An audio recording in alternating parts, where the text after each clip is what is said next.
Alrighty, chat, we've got our work cut out for us today. Tackling a big one. Existential dread.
Y'all ready for this?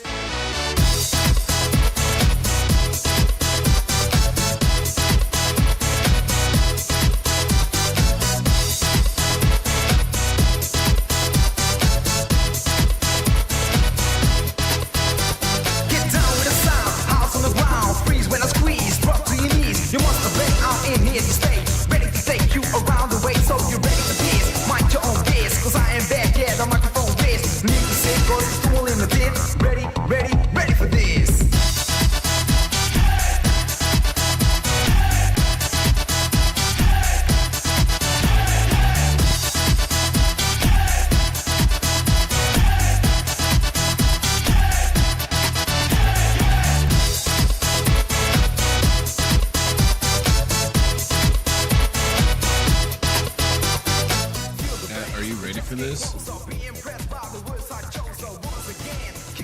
Are you ready for this? Question, are you ready for this?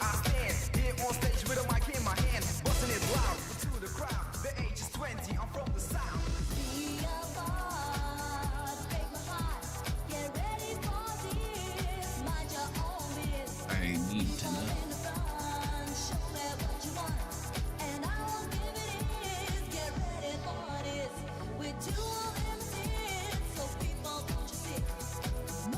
Yeah, if you're worried about stuff that you posted on the internet coming back to bite you, first off, knock it off. First off, knock it off. Cut that shit out. Second off, just recognize that every day multiple people are reported to the authorities for the fucked up shit they post online and the authorities don't do anything about it. Just think about how many people have committed horrible things and there's reports of like, well, yeah, they were reported to the police for the stuff they were posting online several times, but nothing ever came of it.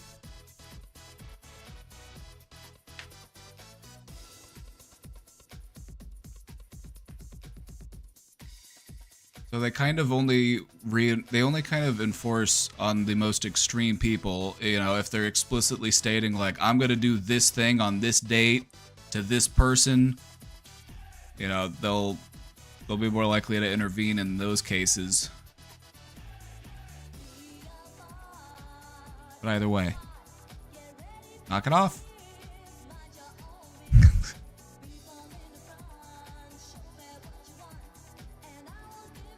I'm gonna stop trolling. Good. Good. I understand why people troll. You know, it can provide amusement. It can help you to feel a sense of power and control. You know, it can distract you from the lamentations of daily life. But ultimately, it's a self-harming behavior because you're actively spending your time antagonizing people and pushing people away, and that's technically antisocial.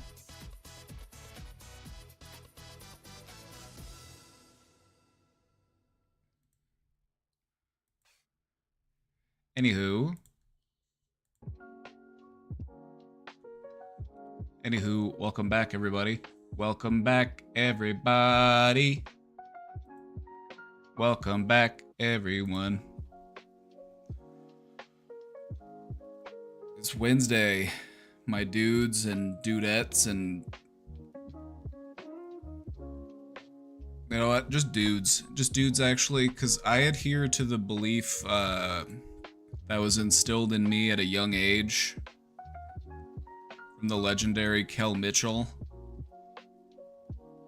in his role of Ed in Good Burger. To quote, I'm a dude, he's a dude, she's a dude, because we're all dudes. Yeah.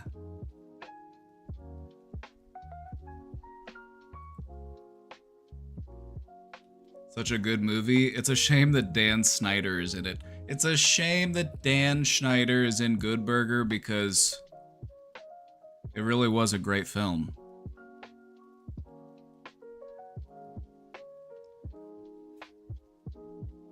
Ethical use of AI. Have an AI digitally remove Dan Schneider and replace him with someone else in Good Burger. Maybe you could replace him with Bryan Cranston or Pedro Pascal. You know, just self-insert whoever. Wouldn't that be a nifty use of AI? To remove problematic people from movies that you enjoyed but don't watch anymore because of problematic people?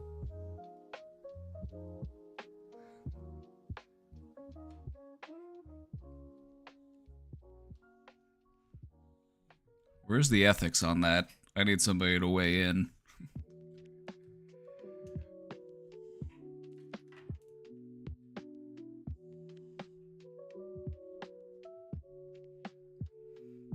You know what I mean? You're trying to like watch a movie that you remember fondly from your youth. And you're like, oh great, that guy's in it. You know what I mean? You've probably been there.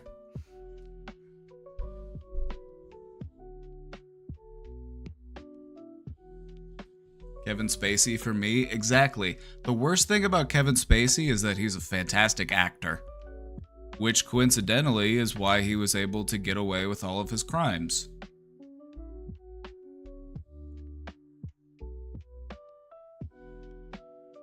He had some really fantastic films. You can't deny that. You can't deny that.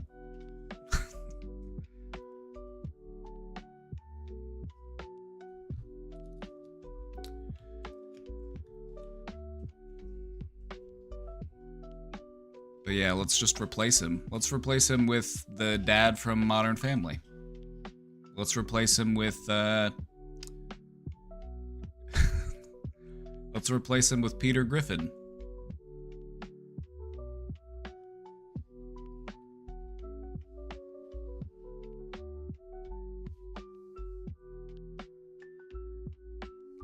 Don't know about the ethics, but the vibes are good on that.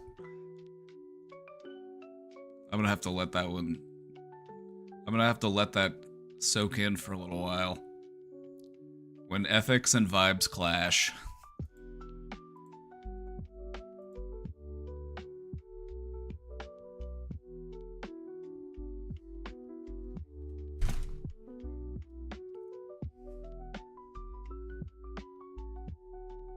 Like, ethically, it's, you know, never mind, I'm not even... we're gonna divert, we're gonna steer around that rabbit hole, and we're gonna keep it on down the straight and narrow path.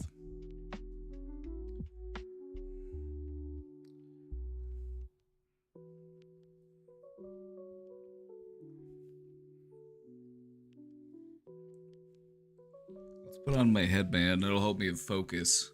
That's part of the reason why I like to wear them, is because they help me to focus.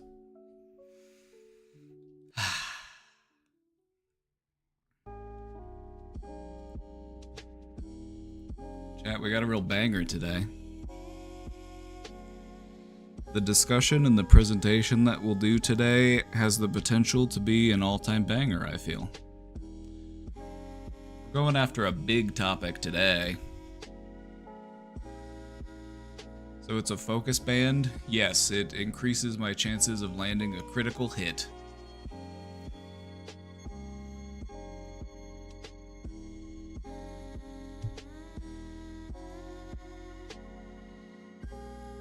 Oh no, wait. It prevents me from fainting and instead leaves me at 1 HP. That's what it does. That's what focus band does.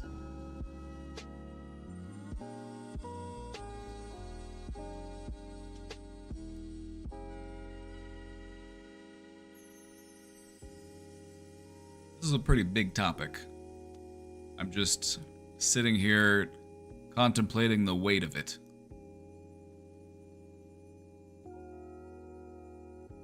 I'm gonna run a poll in the chat. Although I might wait a little while. I'd wait a little while and see if, let us build up some momentum before we get to polling. We'll get the poll ready though.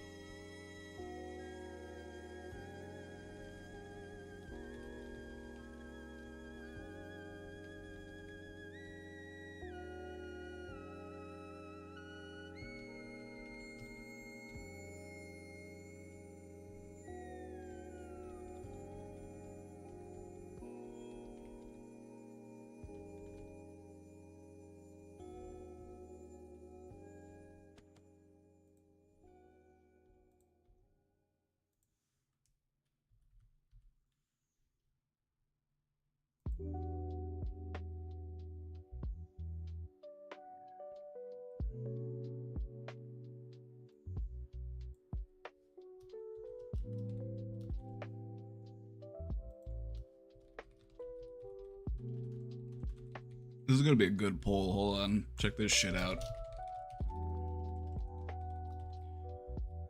One of the things I learned in graduate school was how to conduct a good experiment.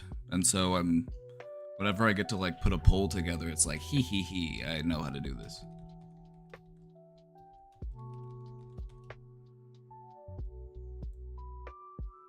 This is what the poll's gonna be. I'm gonna activate it here soon. I'm just gonna wait a little while until some more people come in. Existential dread. Have never experienced. Have experienced in past. Currently mild. Currently moderately. I should say moderate. Currently severe. Because I feel like most of the people are going to answer currently. That's my prediction, my hypothesis. And so that's why there's more nuance within that answer. That's some good experimenting right there.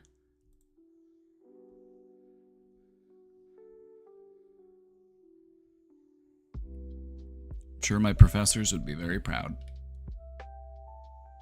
Anyway, I'll start that poll here in a little bit.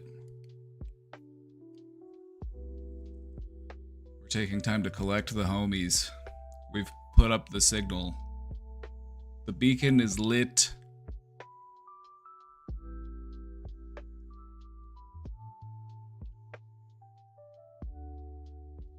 It's a good emote idea.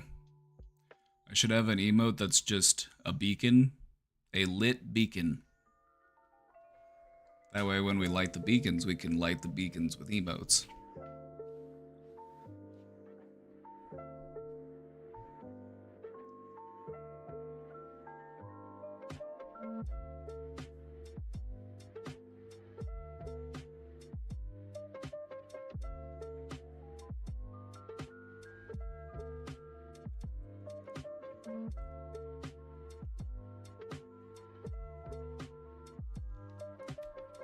Answer to the question is impossible. Wait, which question? Which question? Are you talking about the title of the presentation? Because it's not a question, it's a statement. I'm not asking a question here. I'm telling you.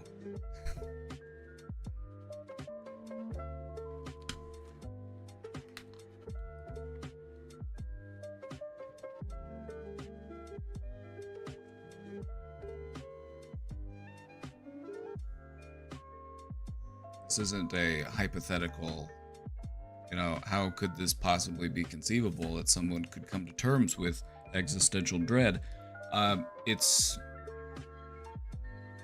possible to do. It's not impossible. And we know that because there are people that have done it. Lots of them. And so we look to them and we figure out what they did. And then we steal their moves. Monkey see, monkey do. There is a way, even if it's difficult to find.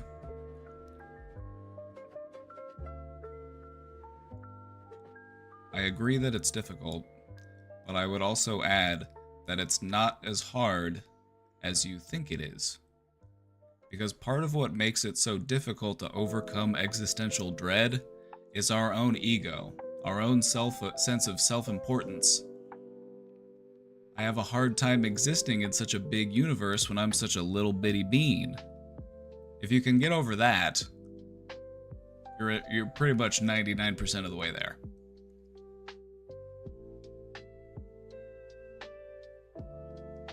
Like, oh no, people in history aren't gonna remember my name forever.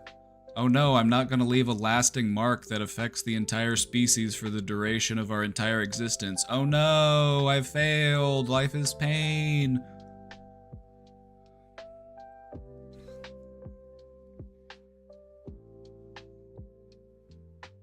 I need to bring it back down. I need to bring it back down. I'm getting up here. I need to be here. Maybe even here. But I'm like...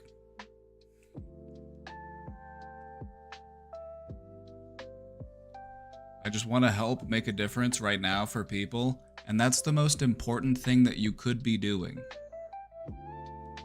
So congratulations, you figured it out, that's the point. Spoiler alert, TLDR. TLDR, don't worry, we'll walk you through it in detail. We're gonna talk about it. We're not going to skip to the end. Anyway.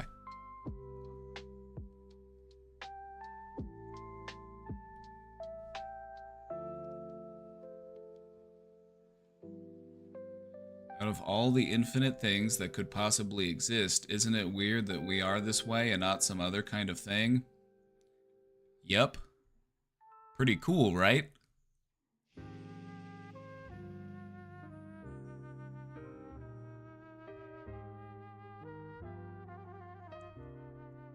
As simple as it might sound, that really is the answer. It's very confusing because we have this innate urge to like understand and define, and because we want to have control over it. We want to be able to put it in a box and look at it and understand what it is completely. But these things are beyond us. It's too big. And so we just have to be like, ooh, ah, that was cool.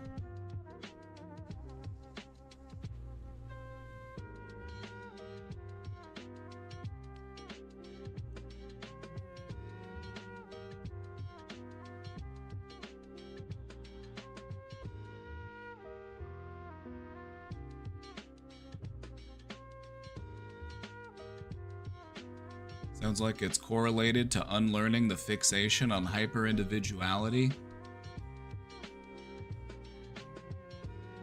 One of the things about hyper-individuality is that it also includes a tendency to blame oneself for one's hyper-individuality. You can recognize the errors in your thinking, but you're blaming yourself for thinking that way. Like, maybe it's something wrong with me, maybe that's why I do it, maybe I'm just so selfish. But in reality, you are indoctrinated into it. It's something that you're taught from a very young age, all throughout your development. The importance of you as an individual. And you can see where that's gotten you.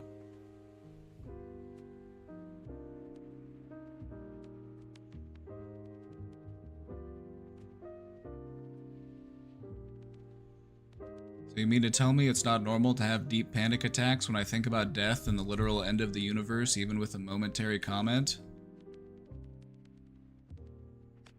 It might be an overreaction. It's just still a reaction. We just need to practice new ways of reacting. Let me ask you a question. Speaking of panic attacks, how do you feel after the panic attack? Once it's subsided, how do you feel? Runjetta, thank you for the 8 months.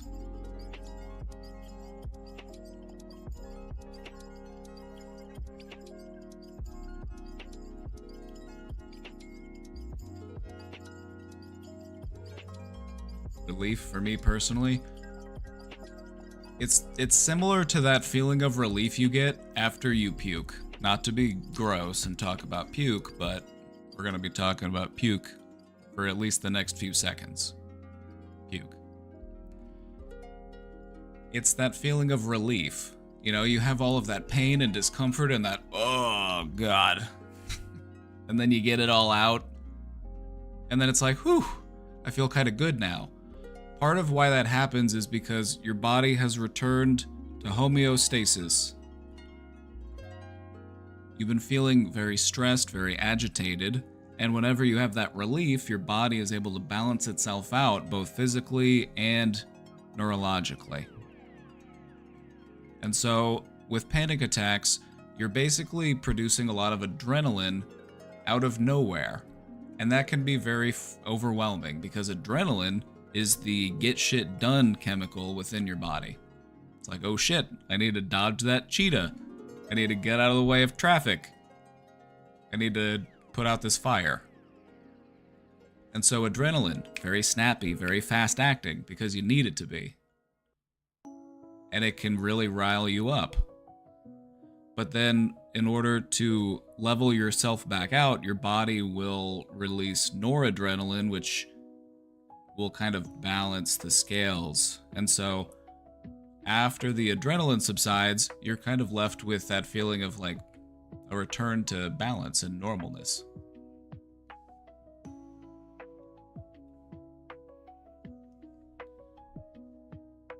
What cracked the code for panic attacks for me, because I've had a couple in my life. Most people do, actually. Believe it or not, most people will have at least one. Sometimes it's just kind of random, honestly. Like, you can just be laying there thinking about something and it's just like, hold on, things got too real for a second. Where's this coming from? Make sure you don't forget to start breathing, you know? What cracked the code for me was learning to enjoy it. I would just talk myself through it. It seems like you're having a panic attack right now. And so what you should continue to do is just take deep breaths. You're going to be just fine. Just give it a few minutes and you'll be okay. And then I learned to love it, because the way I felt afterwards was awesome.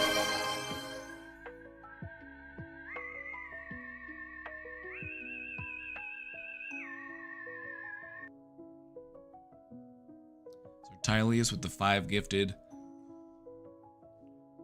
Chat, show your respects.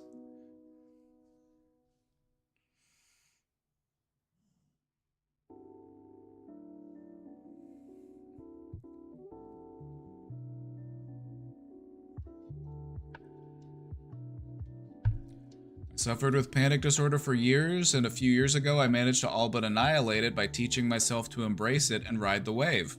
Exactly. That's the way to do it. If you are stuck in that panic mode, it's because you're trying to swim upstream. You're going through this moment, and you're trying to take yourself out of that moment. You're trying to, you're lamenting that you're not feeling how you were feeling, instead of focusing on how you are feeling.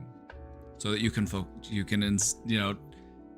more easily transition into how I will be feeling soon.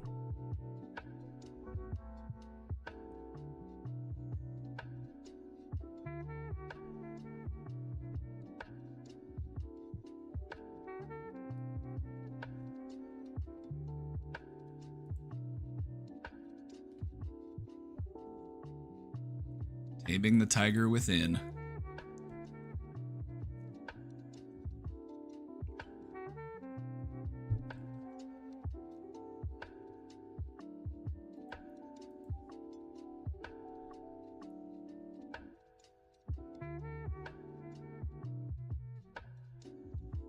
Meditation in the middle of a panic attack? That's some next level Buddha stuff. I mean, am I really gonna miss out on that opportunity? How often do you get the opportunity to meditate in the middle of a panic attack? I don't know about you, but I'm not here for a long time. I'm here for a good time. And so I'm gonna take opportunities when they present themselves, and I can identify when this is an opportunity I should take, because this opportunity probably isn't gonna come back very often.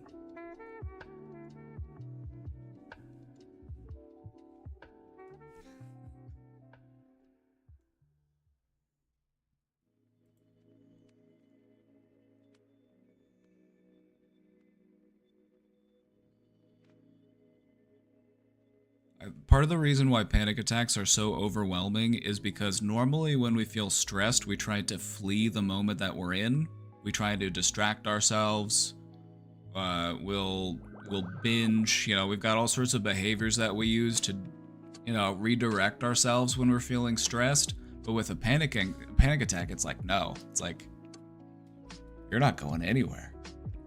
You're stuck in here with me. And so you can't run from it like you normally would. And that's why it feels so overwhelming and stressful, because none of your normal coping skills work. You can't run from the tiger. Tiger caught ya.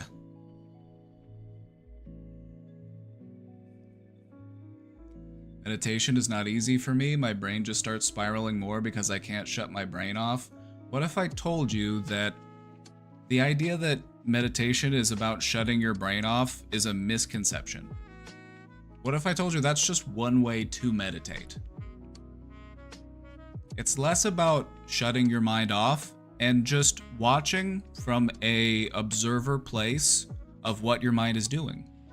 You let your mind do its thing and you just take a step back and watch it without intervening, without trying to redirect it, without trying to influence it or respond to it. You're just watching it go. You set your little paper boat on the river and you just let it go. Don't reach back in, don't pull it out, don't try to steer it. Just let it float.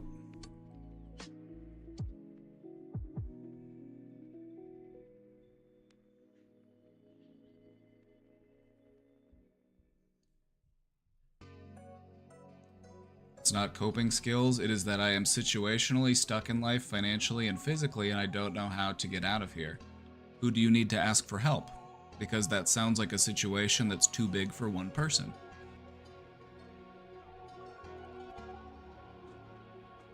That's where our true strength lies, in our ability to ask for help and to connect with people. It exists in community and solidarity.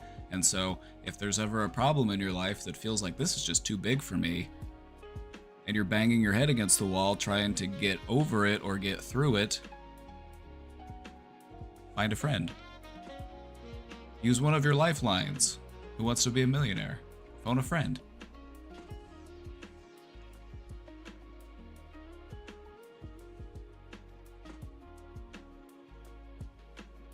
Another thing about meditation is that you would probably change your mind about how skilled you feel at meditation if you were more aware of all of the times in your life where you have meditated. You just didn't think of it as meditation. Because we think meditation, we think I'm sitting down, I'm just listening to my breath. Om. Om. That's just one way to meditate. There are countless ways to meditate because you can meditate anywhere, anytime, for any amount of time. It's not about what you're doing, it's about how you're doing it. From that observer place. I'm just trying to watch myself, watch my thoughts from a more detached place, with more curiosity and less judgment.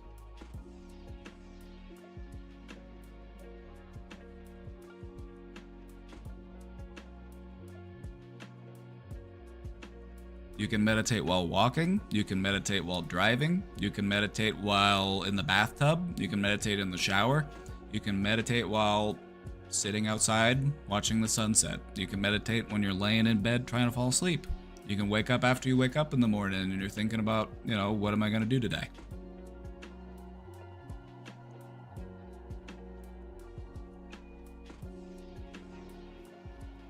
But seriously, there's a big misconception about what meditating is, and it really sets people back because it prevents a lot of people from practicing something that's scientifically verified to change your brain. Because people think that there's only one way to do it, and that is to sit in lotus pose with my head straight. I must empty my mind. I must think nothing. That's just one way to do it, and that's a way that typically only experienced meditators will do. So just try to find a way to work it into your life in a way that fits with you and your routine.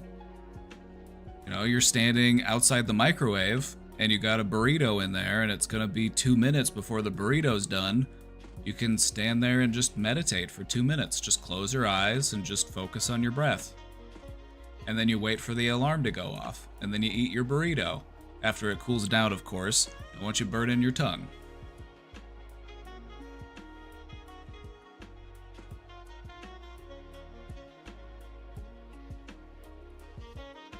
It's way easier for me to get into the Zen space just staring off into nothingness rather than with my eyes closed. That's meditation.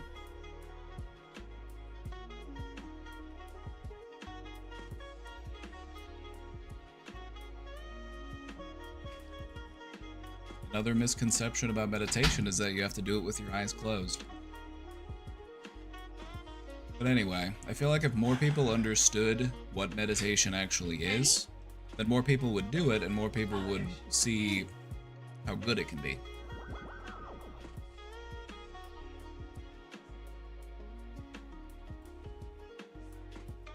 You're good. Alright, I'm gonna start this poll. Let's start this poll.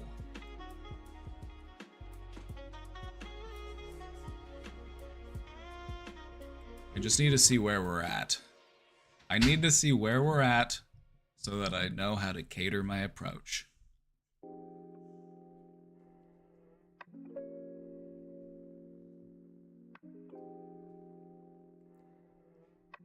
I missed the part where you define what you mean by existential dread. I didn't define it, actually.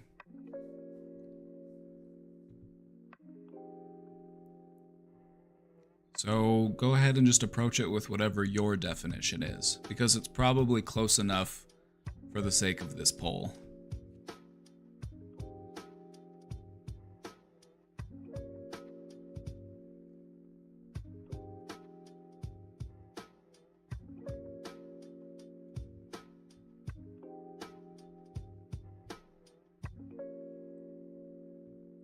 Low-key, I kind of meditate by playing solitaire. That counts. Another thing that we can do that's very meditative is to find something that puts you into a flow state.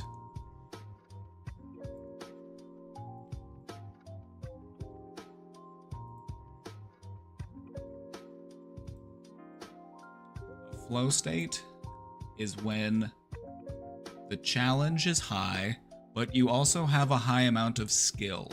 And so these are those moments when you get to, you know, you're growing, you're pushing the envelope.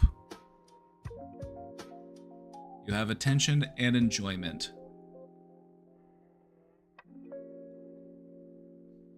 It's those moments when you're able to just kind of lose yourself in a task. You know, like when you're playing that Elden Ring boss that you've been trying all day to beat.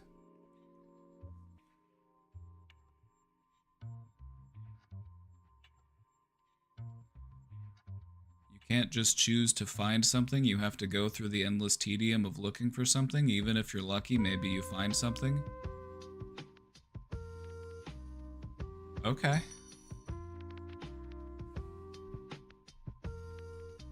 don't know about you, but I find all sorts of cool shit. Every time I go somewhere, I try to find a cool rock. I have a whole collection of cool rocks that I've found from my travels.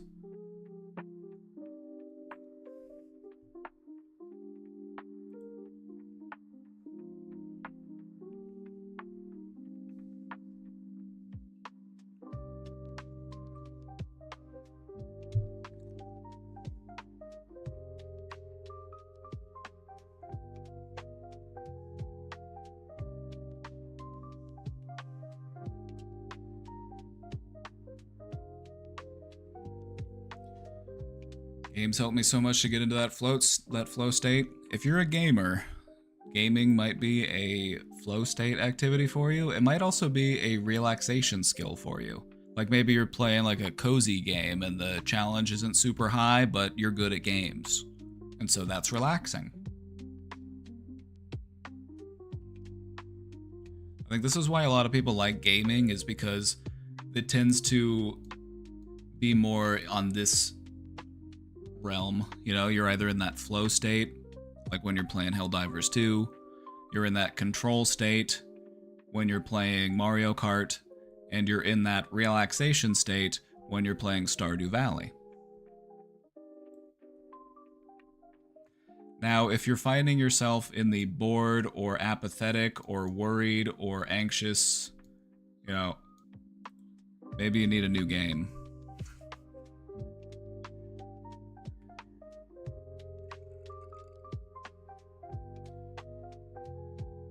Games like Journey or Abzu. Abzu was really cool. I started a new one yesterday that's really cool. It was called Sword of the Sea. I was playing this on the PlayStation.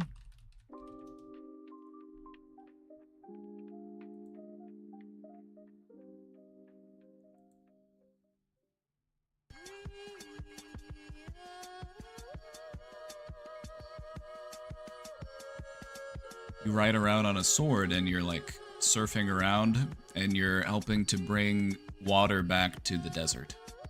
You're turning this massive desert into an ocean.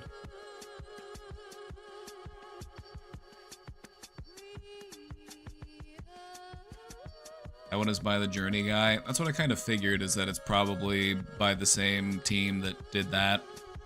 Oh yeah, that's the same team that did Abzu and Journey. Okay, yep. See, there you go.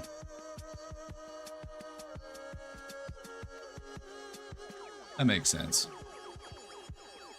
But yeah, I was playing it last night. It was very relaxing. You get to do all sorts of like skateboard tricks on your little sword too. It's cool. So it's kind of it's like playing Tony Hawk a little bit.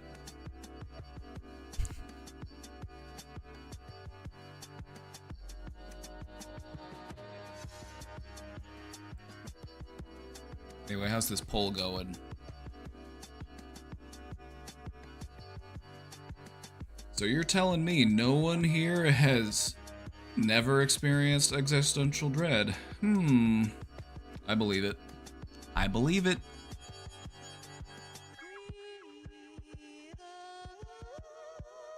I believe it.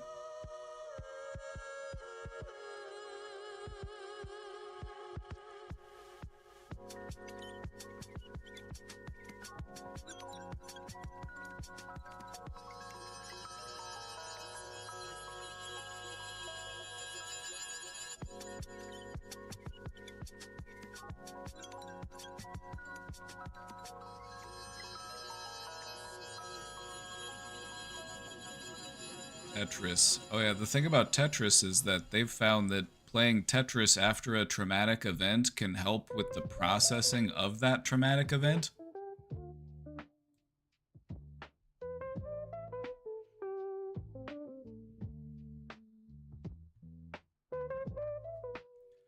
It's 2025, people are basically born with dread these days. Then I guess it's a good time for us to talk about it. Oh, somebody did it. I shouldn't have pointed it out. I've tainted the data. I shouldn't have pointed it out that nobody answered this one, because then somebody was like, hey, I'll do it. You fool.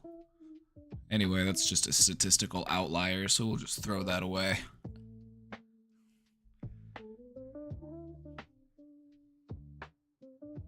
We will exempt that from the data set.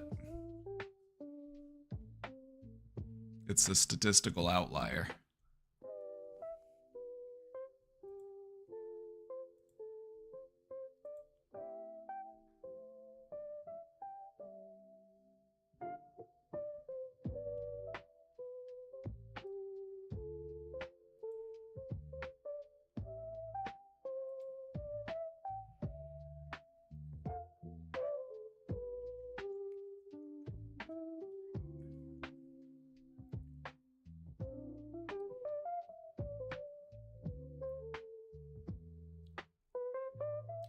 Well, if I'm being honest, what I expected was to see more moderates. This kind of looks pretty similar to what I would have predicted. I guess I expected more moderates. I guess I underestimated the severity. But anyway, you're in the right place then. We're going to talk about it. We're going to talk about it here in a little bit.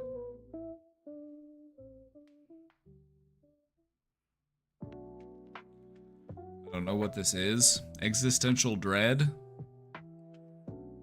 Well, that's because you live in a welfare state where they actually take care of their citizens, and so it would make sense.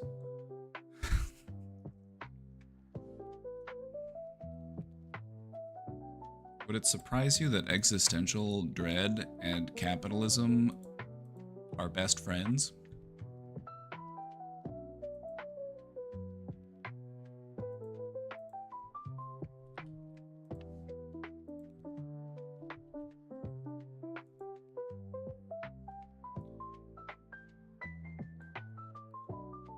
This is it in Swedish. Here you go. Existentiell rädsla. That sounds way less scary. Doesn't sound scary at all. That sounds like a dessert.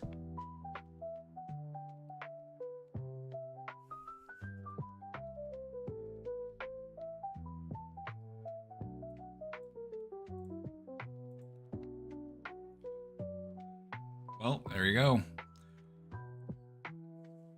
So we've got a overwhelming majority.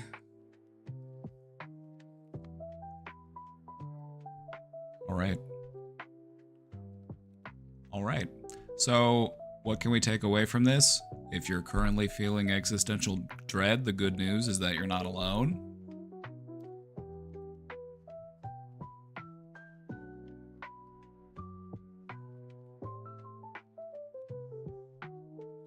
Europe has its own brand of hellscape. Yeah, because none of Europe has the backbone to stand up to America. Like, America is just, like, taking a big dump all over the place, and everybody in Europe's just like, please, please, we must be more civilized. You know what I mean?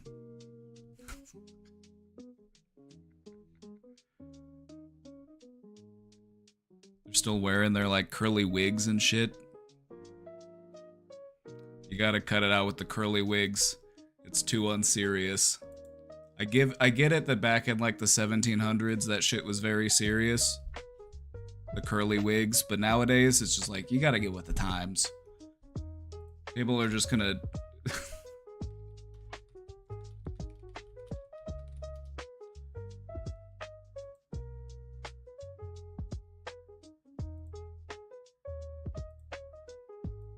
like, what is this shit?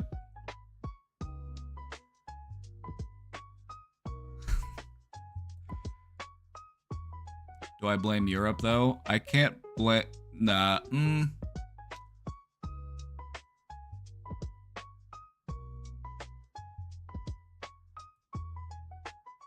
I mean, realistically, like, what are we gonna do about it? Like, if Europe did take a firmer stance against the United States, it's like, what the fuck are we gonna do about it? We can't do anything about it. Like, what are we gonna do? Take away our NATO funding? Or you're gonna have to fund NATO on your own? Like, okay, not that big of a deal.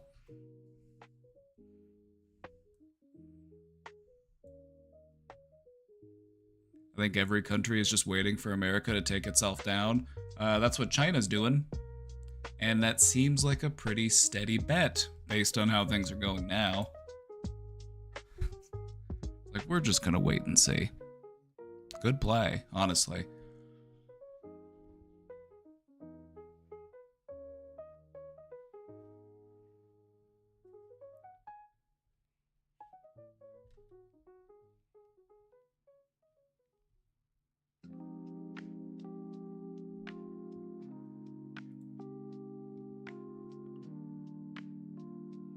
Honestly, though, Europe probably needs to focus more on, you know, strengthening their own union and maybe reintegrating with the UK. Maybe a Brentrance might be a good idea.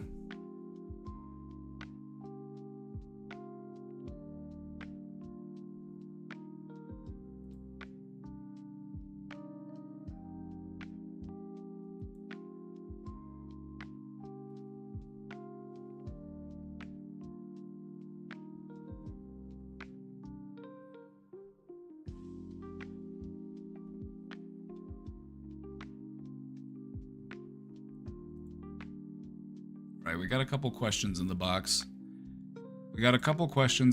Let's take a look at these and then we'll hop on into that presentation, shall we?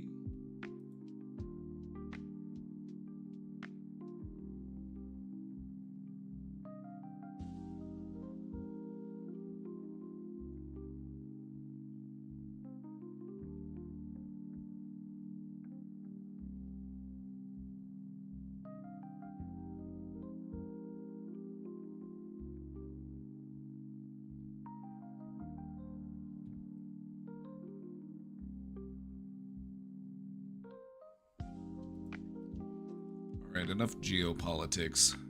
Let's get down to business.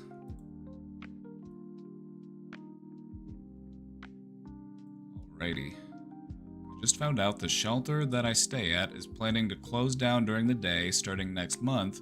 So from 8 a.m. to noon, and then from 1 p.m. to 4. I've been at my workplace, or my workspace on weekdays, and I haven't found a replacement for it on the weekends other than the shelter. I've just been sitting on a curb outside the shelter on weekends for the last couple months. The place I sit would be off limits as it's on property. It's hard for me to be inside because there are always people in there yelling at each other and acting rudely. Both of those behaviors trigger despair in me, or in anybody, honestly. Like, nobody wants to be around yelling and acting rudely. I think any fair and reasonable person would agree. Like, no, not me though. I love it when people are rude and yell. It's very entertaining, especially when they're doing it right in front of your face and you're not sure how they're gonna behave.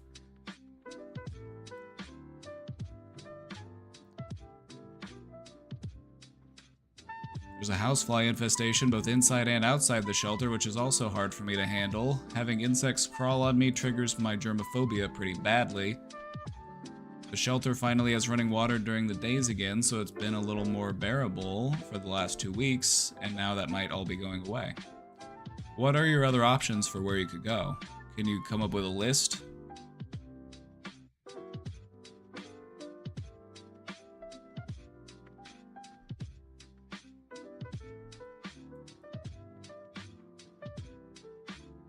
Local library is still closed, probably until November. There isn't really anywhere else in walking distance to go.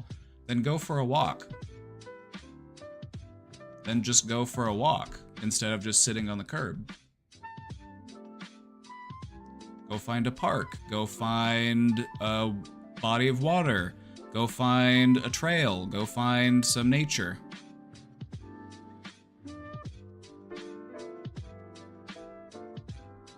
So long as you're just sitting outside of that shelter waiting for it to reopen, the size of your world is this big.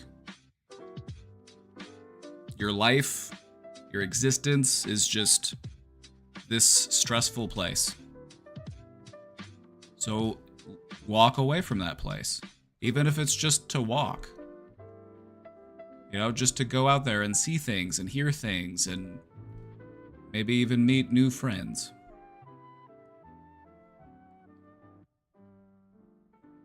And who knows, maybe in going out and exploring and walking around, you might find other places that are worth walking to.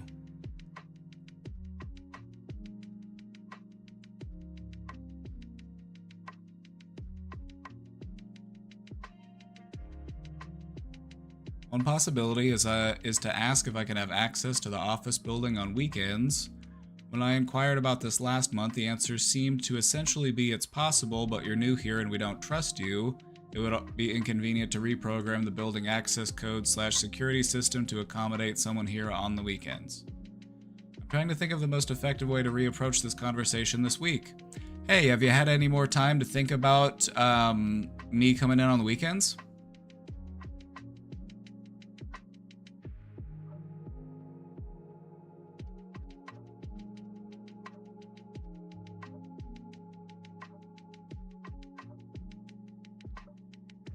Part of the issue is that I still have a car. I need to find somewhere close I can drive where my car will be relatively safe. Under a streetlight, next to a camera, in front of a business where, you know, people will regularly be, so it's not like somebody's gonna just break into this car in front of everybody.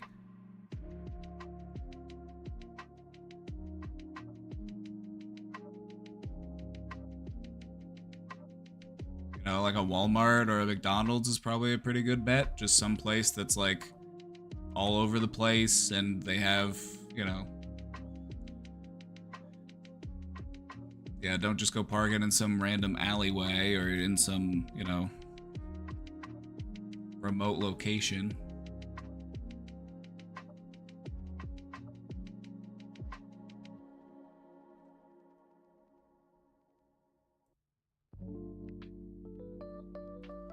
I interface with the office manager usually. She's brand new on the job as the old one left to return to college for the year. I don't know if I should appeal to her humanity by explaining my situation. I feel like that could backfire if she has a bias / prejudice towards unhoused people. Yeah, I don't even think you have to get into that at all. I think you should just keep it business. Because this is a workspace, so we'll treat it like a business. Just follow up in a way that people do in a business setting. Hey, I'm just reaching out to see if you've had an opportunity to think about that conversation we had, because I'm still interested in coming in to do work on the weekends because that's when I have the most available time. Thank you for your consideration. Hope to hear from you soon. XOXO Gossip Girl.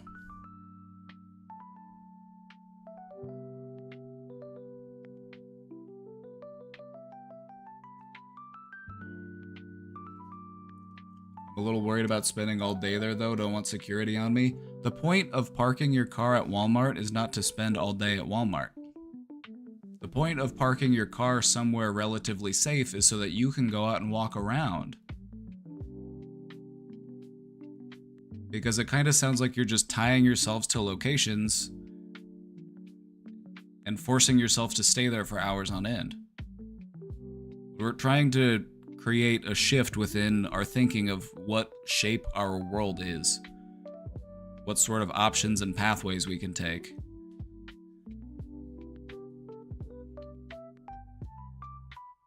I'm gonna go try to talk to her right now.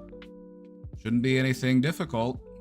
You know, just be like, hey, I was just wondering if you had a chance to think about that question. I'm still interested in coming in on the weekends.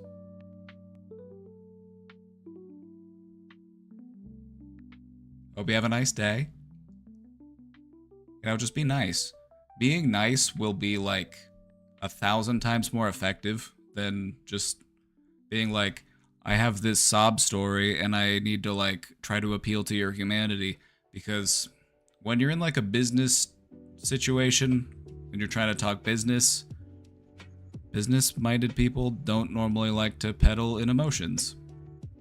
That's what I like to do though. I'm not a businessman, but I know how business people can be. Emotions are messy for business, and so don't try to appeal to the humanity when you're talking business. So just be nice. Just be polite. Hey, first name, I'm just reaching out to see if you had the chance to think about me coming in on the weekends. I understood that you said it might be a little bit of work to make that happen, but that is when I have a majority of my available work time, so let me know what you think.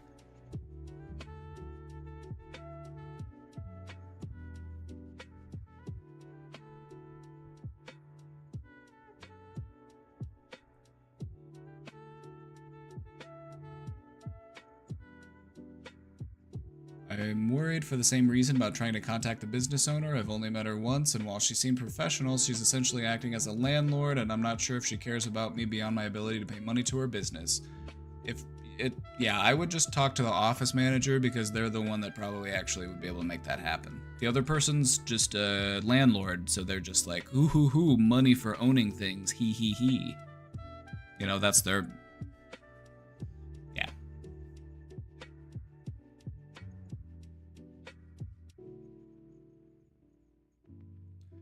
I guess it's just approaching her for the first time about this. Gotta tell her it's something I asked the previous manager about, so I need to fill her in. I can do that, though. Oh, actually, that's an even better opportunity. That's an even better opportunity. Alright.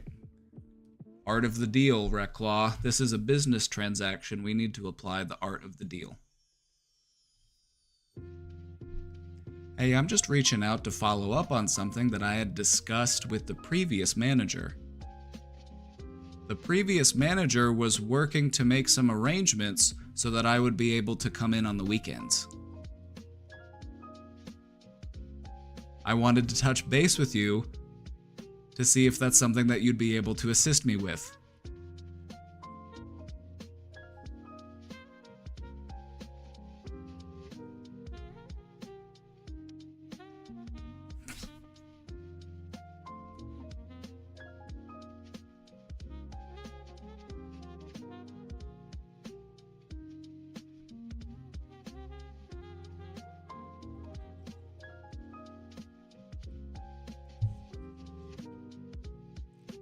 Because technically, it's true. You're not lying. It's technically true because they didn't tell you no. They just said that this is what it's going to take to make that happen. We'll get back to you. So technically it's true, which is, in business, the best kind of true. Maybe there should be an email. It 100% should be an email.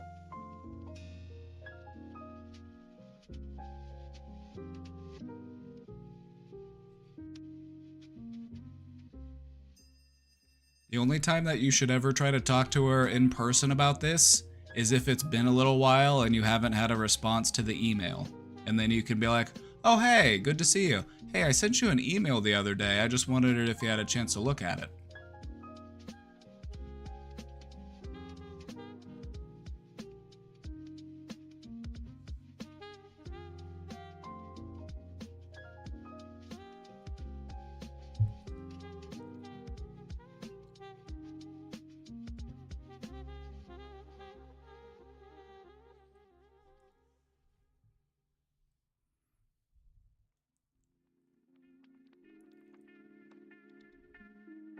Probably be more responsive to me offering more money to come here 7 days a week instead of 5.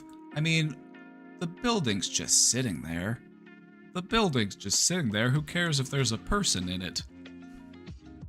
God, landlords are the worst. I've been able to afford what I'm currently paying, $250 a month. I'm about $100 short of being able to pay for next month. I'm hoping to barely scrounge that together this week. Then maybe we should also try to look into going to a temp agency to see if there's any temp work available that might be able to make you some money. Or just like a job office somewhere. If you need that cash. My application for a no-interest loan from the government got denied because my caseworker kept asking for clarifications on all the PayPal payments I've been receiving. She wanted written statements from 2 family members, 2 friends, and I don't think she understood how Twitch worked with donations. I gave up on the process.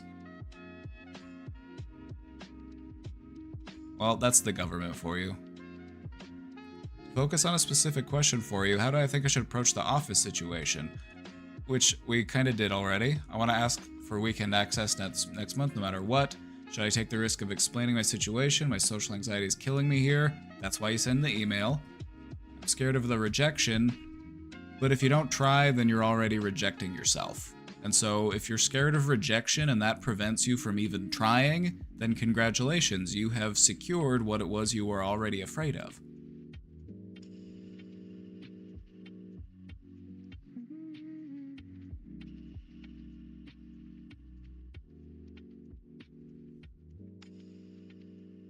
Scared of the rejection, but I'm also scared of having to survive the weekends on my own.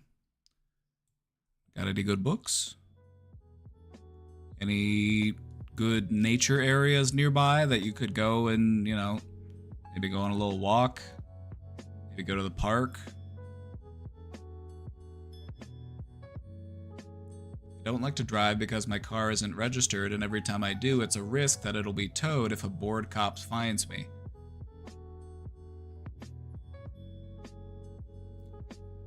As long as you're not an asshole about the old registration, you will be okay.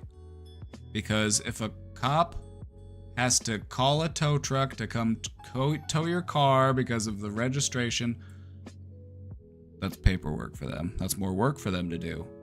However, if you get pulled over and the cop's like, hey, your registration's expired, just be like, yeah, I know, I've been working on it. I just got here in town, you know, I'm in between jobs right now, so things have been stressful. And they'll be like, all right, well, I'm going to let you off with a warning. Just make sure you get taken care of right away, okay? Okay, yes, thank you, officer.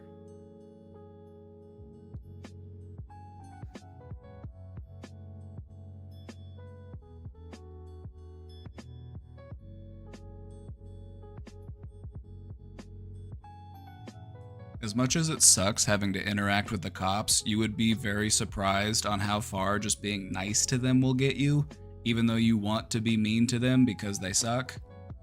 You would be surprised that just being nice can get you out of some sticky situations.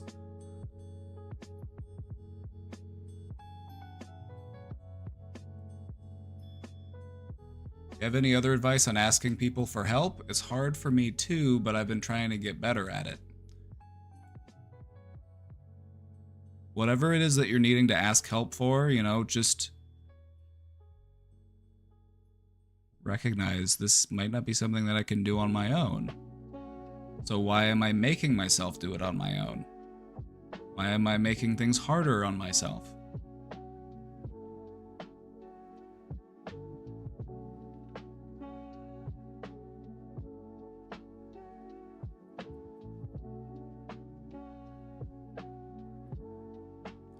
Asking help is a strength, not a weakness. You're not proving anything to anybody by not asking help.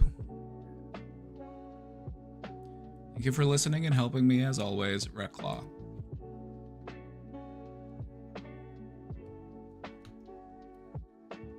We got you, bud.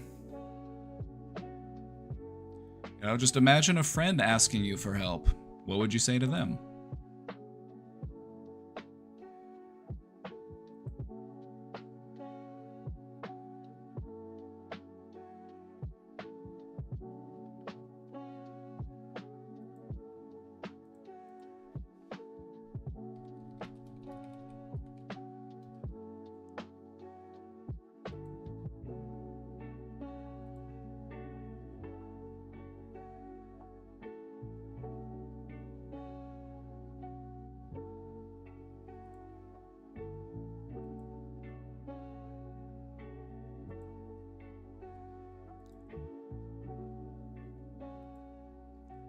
I'm a female and I suffer from androphobia, fear of men.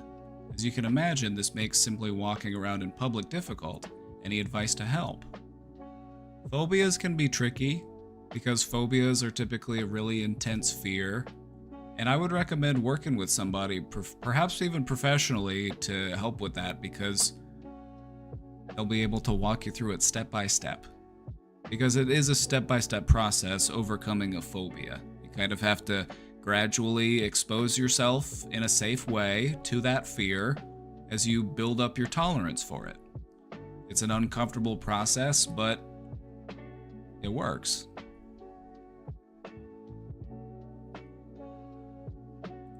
Option 2, or actually you could also just do this as well. I would recommend doing this as well. Practice this maneuver.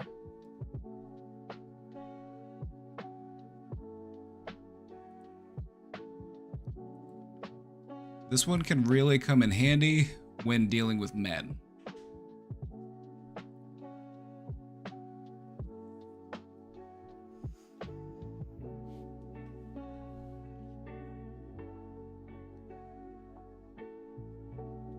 You can tell God is a woman because God put the dick and balls in the perfect place to be kicked.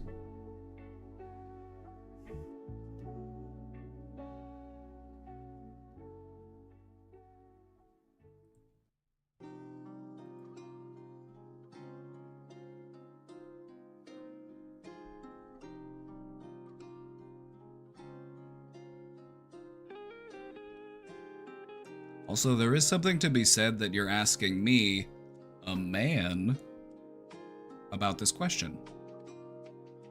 That just kind of communicates to me that while you do, have this fear, it can be confronted and it can be overcome.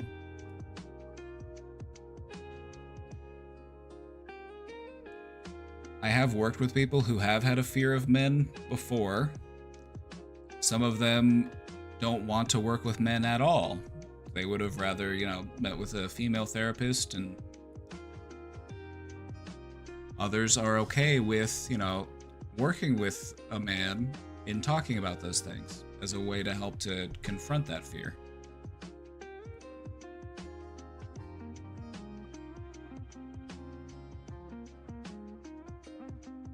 Learning some self-defense can also help you to feel more confident and assured when out in public. Just knowing that if I'm in a sticky situation, I can get my way out of it.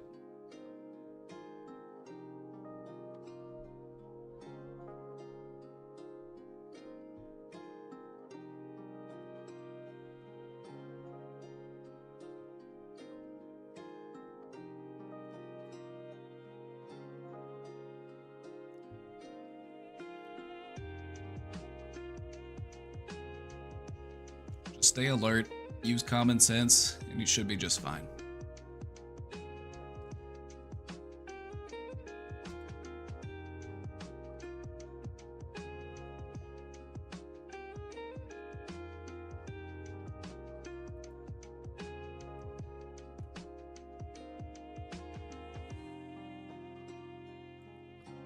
How do you cope in a relationship with someone low in empathy?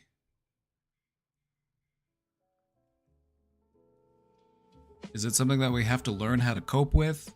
Or is this something that we should perhaps try to work through? Or maybe even this could potentially be a deal breaker? I don't know.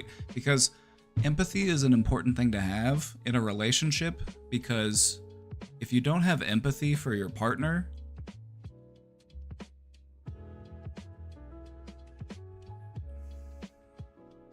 what sort of things do you think that could lead to?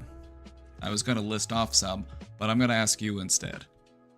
What are some things that you think could happen if one person had little empathy for their partner? What sort of things might that person do?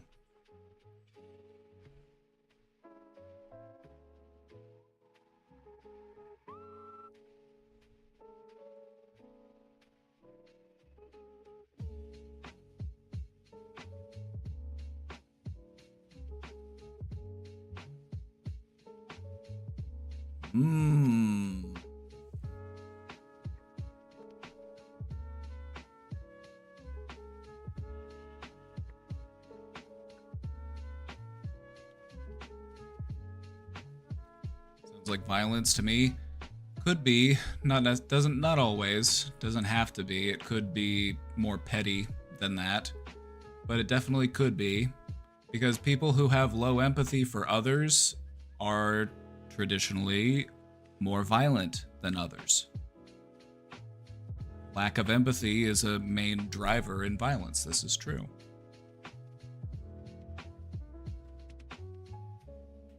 This could result in...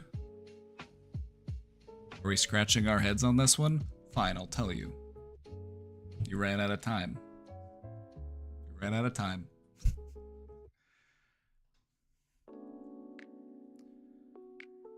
Low levels of empathy in a relationship could lead to things like communication issues, because you have a hard time putting yourself in their position and seeing where they're coming from, and so miscommunications are probably going to be common. It could also lead into mistreatment, infidelity, even abuse. Empathy is really important to have in a relationship. You need to be able to see your partner for who they are, and you need to be able to understand where they're coming from. Otherwise, why are you with them?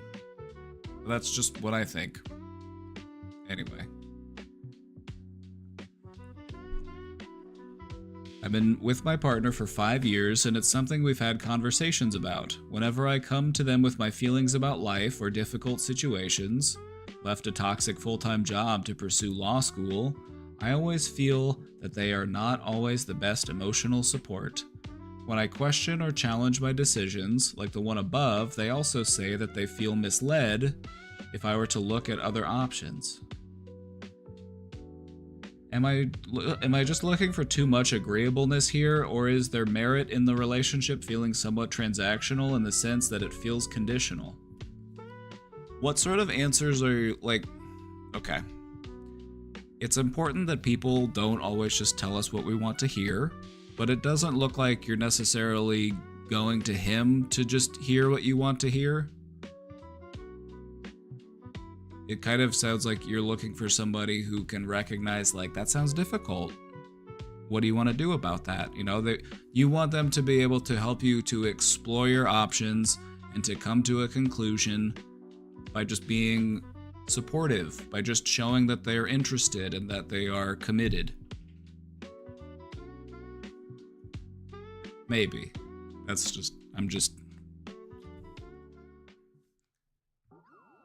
If I'm incorrect in assuming your intentions, please let me know.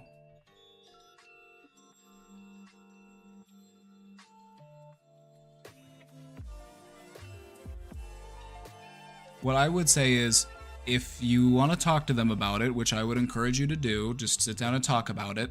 Let them know exactly what it is that you're looking for when you come to them for emotional support. Just at least give them the opportunity to meet you on that. We don't always want to explicitly have to tell people how we want to be treated, but that's a good part of healthy communication, is being clear and direct with what your needs are. Because if we have needs in this relationship, then we need to communicate those needs. We can't just assume that the other person is going to anticipate our needs.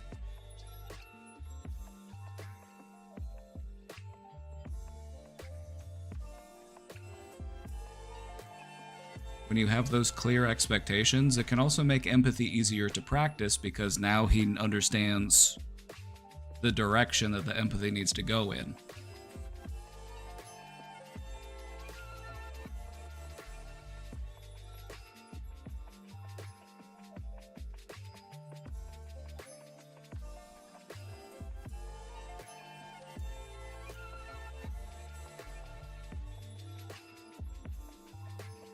How do you explain that, though?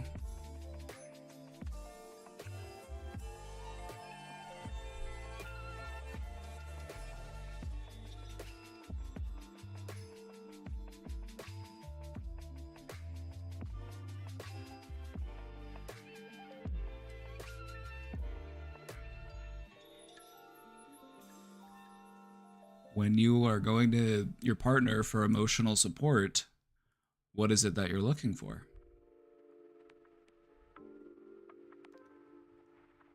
Think about that and put it into words.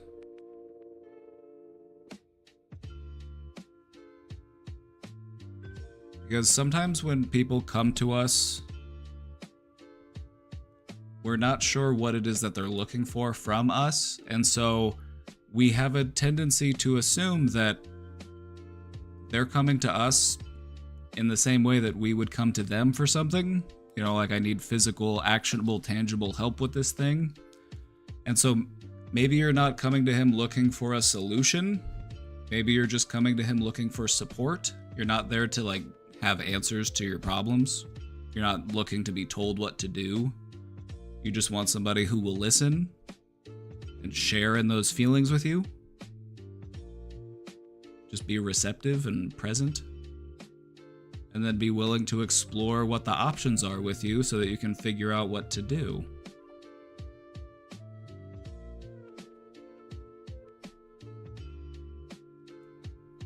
I would just take some time to think about what it is that you're looking for, put it out into words, and then maybe give some examples. So next time I come to you with a problem, you know, maybe this is how it can play out. This is kind of what I'm looking for.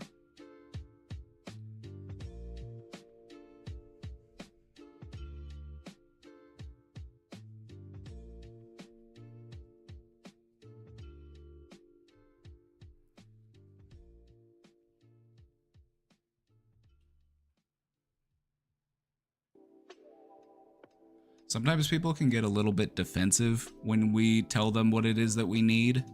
They take it personally and they're like, oh my God, I'm not good enough. Oh my God, I'm not meeting all of your needs. It's like, no. I'm talking to you about this so that we can grow closer. I'm talking to you about this so that we can understand one another better. I'm not talking to you about this because I don't want to be with you. I'm talking to you about this because I want to be with you and I want our relationship to continue to grow in closeness.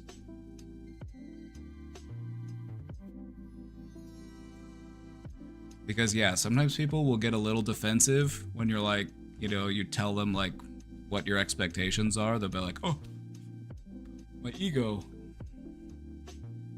So just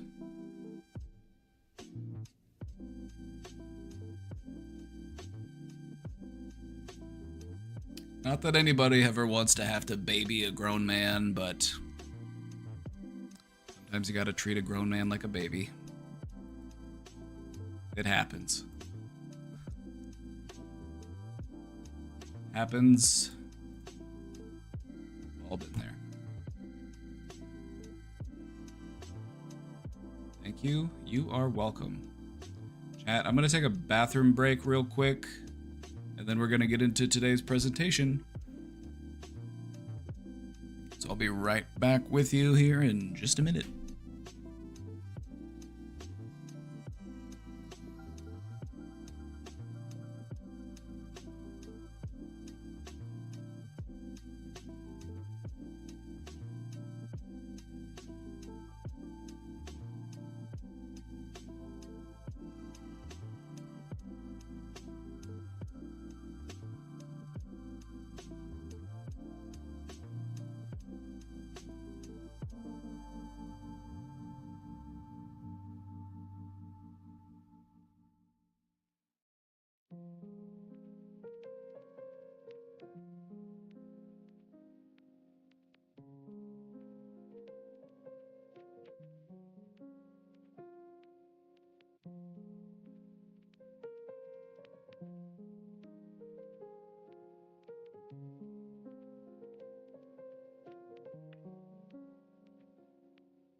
Alrighty.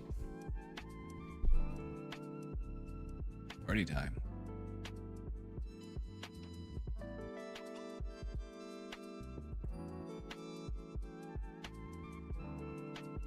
Party time.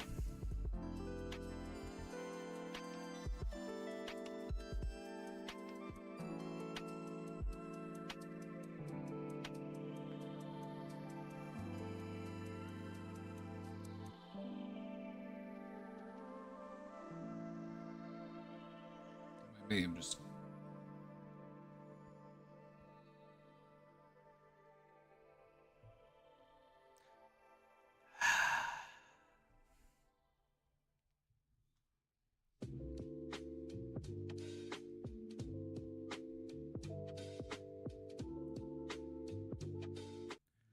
Alright, everybody. Hello, and welcome back to another Brain Domain presentation. Today's topic, existential dread. Today we're going to be talking about something that pretty much everybody has thought about. What is life all about? Why am I here? What's the point of all this? So you're telling me the universe is gonna not exist in a few 100 trillion years?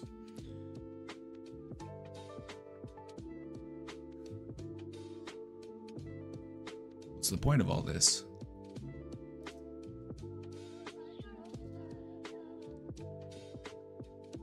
If you've ever dealt with any of these questions, you're not alone. Have you ever dealt with a deep sense of unease about life's meaning, or about your purpose, or the inevitability of death?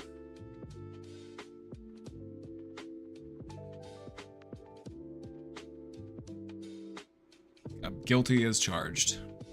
Guilty as charged. If so, what you felt is existential dread.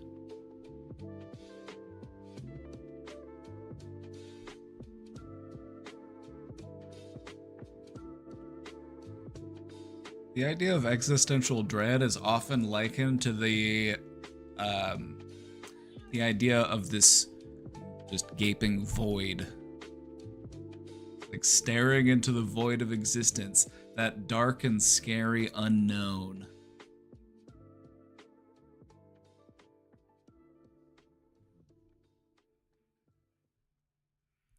These types of feelings can be triggered by certain events in our life. Maybe we're having some big life changes. You know, maybe we have a loss. Maybe something happens. It just has us asking these questions of like, what is the meaning of all of this? Or maybe we find it when we're laying down at night and we're trying to go to bed and our thoughts are just going... Or maybe you've thought about it in those moments of deep reflection.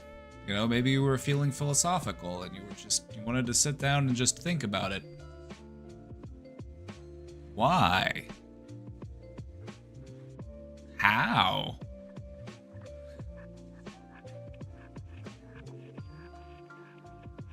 These thoughts are a totally normal part of being human. See, as humans, and I might be biased here, we have an unparalleled level of awareness. As far as we know, there's nobody out there doing what we do.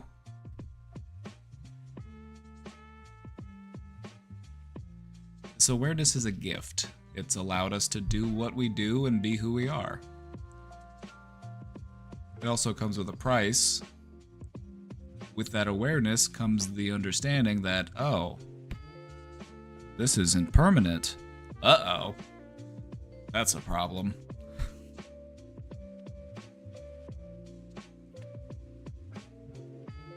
So that's existential dread for you.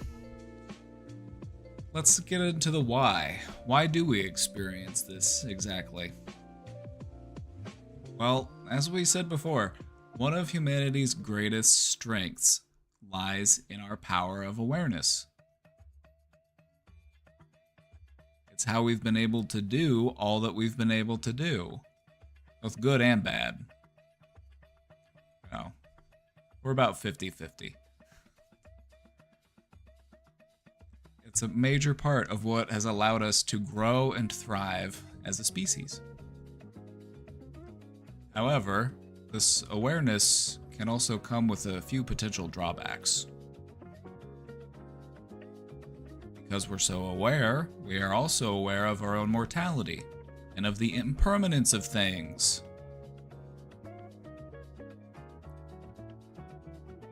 We're also aware of just how big that universe is, especially when you compare it to little old me.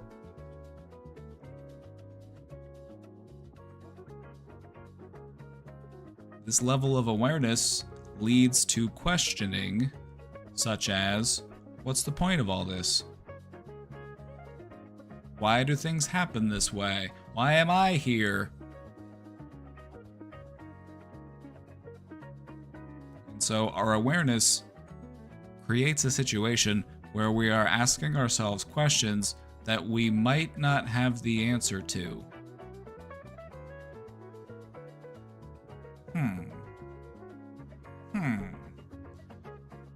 That doesn't sound fair.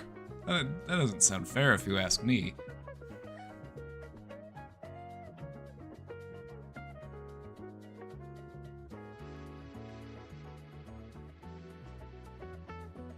It also means that we have to come to terms with a lack of clear answers to some of life's biggest questions. I know.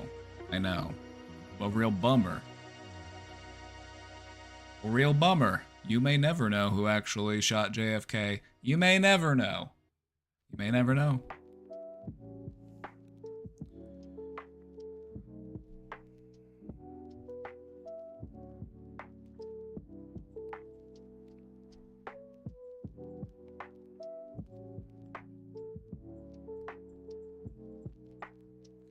These are incoherent questions. Our capacity for language leads us to string words together in ways which seem to make sense but which don't actually mean anything.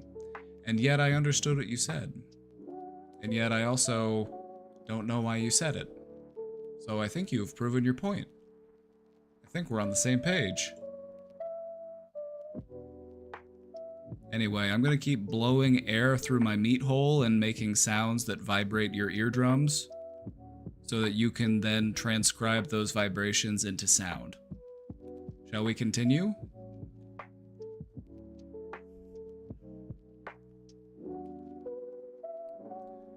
Let's take a moment to talk about how existential dread can show up in our daily life.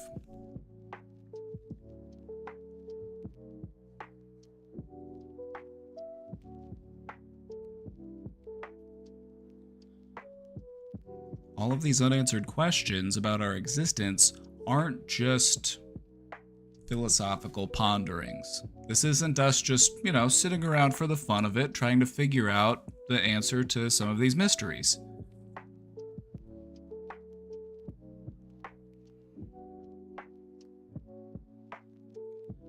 these thoughts can actually have some significant impact on our day-to-day, such as increased feelings of restlessness and anxiety.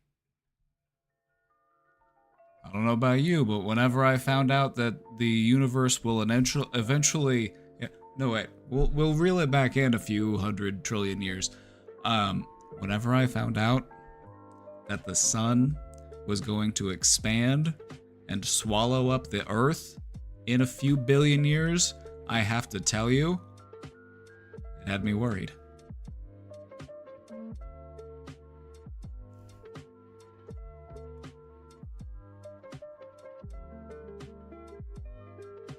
Which is kind of silly because I'm not gonna be here. I'm not gonna be here to see that happen. For a long time, actually. I will have been dust.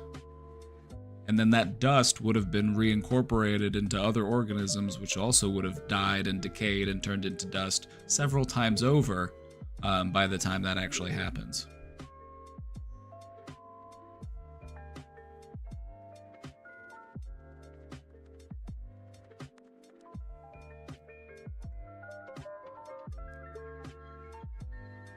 So, it's normal to have these types of feelings, restlessness, anxiety, maybe even panic, because of these types of thoughts. These types of thoughts can also leave you feeling disconnected from other people or from daily life. And what's the point? Why bother? Why put myself out there? It's all gonna end someday anyway. In several billion years, the sun's gonna turn into a red giant and it's gonna gobble up the earth, so none of this will have meant anything, so why should I even bother? Oh boy. Oh boy.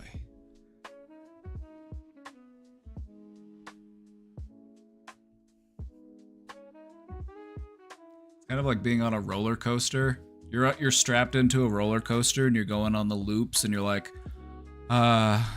but this ride will end in a few moments.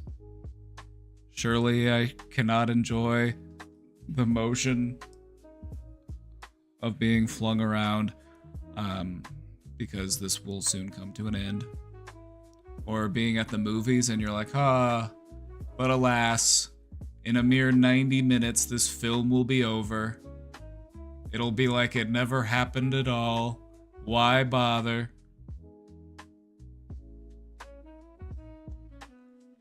It's really important to recognize that just because stuff has an end doesn't mean that you can't appreciate it while it exists. The impermanence of things actually makes things more beautiful. You know, like a flower blooming in spring, or like the leaves changing colors in the trees in fall.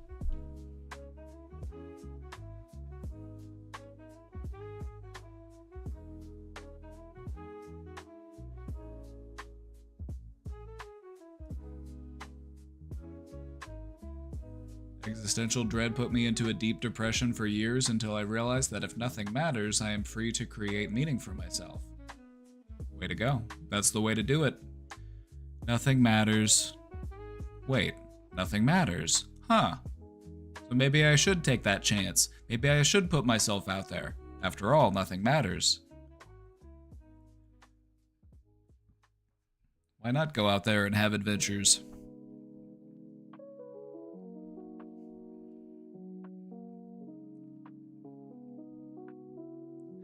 These types of thoughts can put you in a pretty depressive place, and that can mean a difficulty enjoying the things that used to bring you joy in life.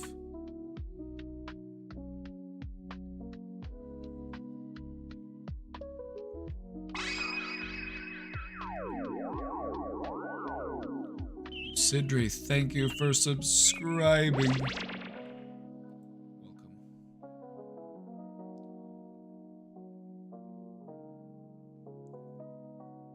Get that feeling when I'm baking sometimes. Why spend an hour on making a cake if that cake will be gone in 20 minutes anyway?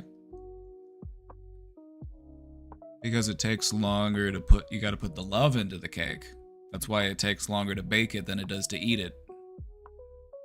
That's how you put the love in. Like when you're cooking a tasty dish, when you're making a delicious stew, and you gotta let it go all day. But then it only takes a few minutes to eat it.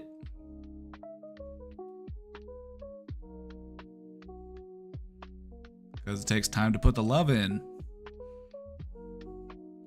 What you'll notice is that food that is often very fast, it's just you feel the love missing. Just go to a local fast food restaurant and get their cheapest item and just see if it has love in it. Do you think that they put love into their cooking? You will be able to taste the absence of it. You will notice that something is missing.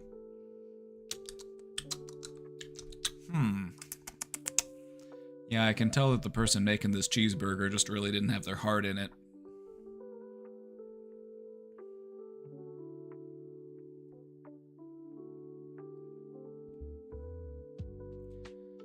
Food that someone makes because they want you to eat good food tastes better than food that somebody makes just because they're trying to get a paycheck.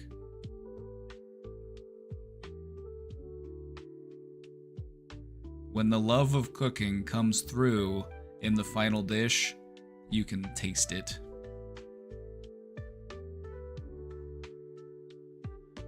I always see this on those mental health questionnaires.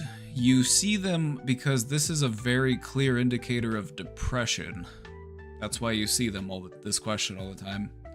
I always try to reverse engineer why they're asking that, because they're trying to see if you're depressed.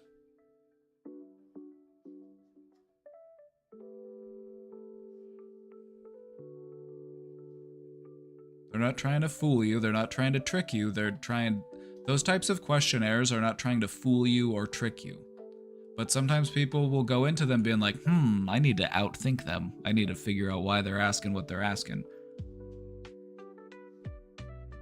This is not a time for game theory, this is your mental health. So answer the questions seriously, as they are written.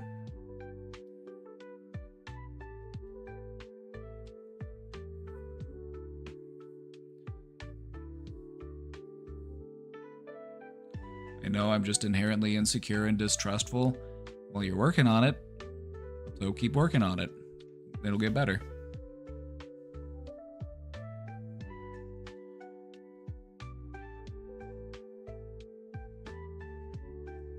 These types of existential thoughts can lead us to get stuck in thought loops. Don't you just love a good thought loop? Especially when it's about your sense of purpose, or about the meaning of life, or about death. Aren't those fun? Aren't those fun? Those are the best ones.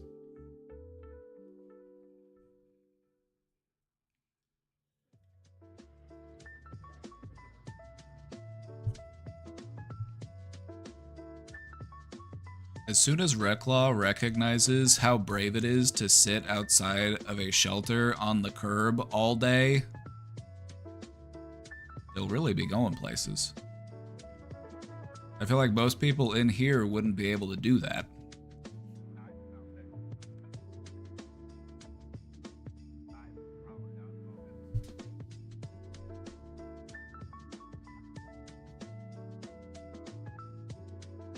All right. So, existential dread is something that everybody deals with in some way. For some people, it can be, relatively moderate or mild even. Some people, it can be pretty severe. It can be a daily thing for them. And since it's something that everybody has to deal with, it makes sense why people try to find ways to cope with it.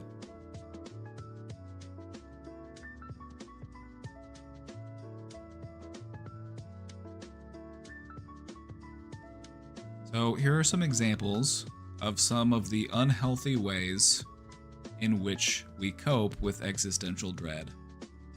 If anybody feels called out by this particular slide.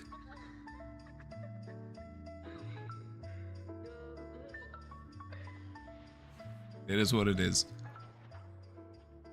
We'll get through it together. Avoidance is a big one. Why think about a problem when you can simply avoid the problem? Try to forget the problem even exists. Let's avoid having to think about it or feel it by distracting ourselves or by overworking ourselves. Oh, I can't be thinking about that. I got stuff to do.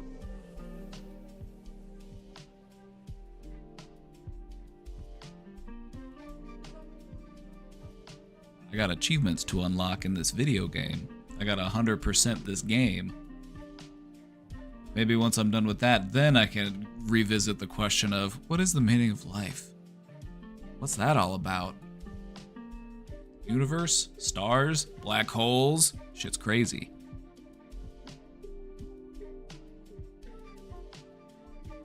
Another way that we will cope in an unhealthy way is by numbing ourselves. We will do this with substances. We will do this with binge behaviors. And we will also do this with escapism. Substances could be just about any substance. I've been a substance abuse counselor. Humans will abuse any substance you can think of. It is absolutely bonkers how people are just so motivated to escape that they will try anything. They'll be under the kitchen sink looking for shit like, maybe if I smell this, ooh, that gave me a but yeah. Public safety announcement, don't do inhalants. I don't care how bad you want to get high, don't huff stuff. People die from that. That shit can just, you could just keel over from that. Anyway. We also might do a little bit of binging. I can tell people got called out by this slide because as soon as I pulled this slide up, like 10 people left. I pulled this slide up and 10 people left. So if you stuck it out, oh, chat, give yourselves a hand for sticking it out. Give yourself a hand for sticking it out. I pulled this slide up and 10 people left. They couldn't take it. So just give yourself a hand.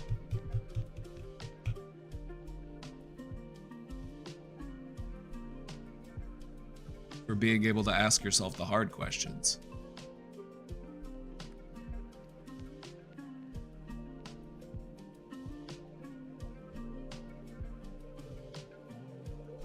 Another unhealthy way that we cope is by clinging. If you were to ask a Buddhist, they would tell you that the root of all suffering lies in clinging.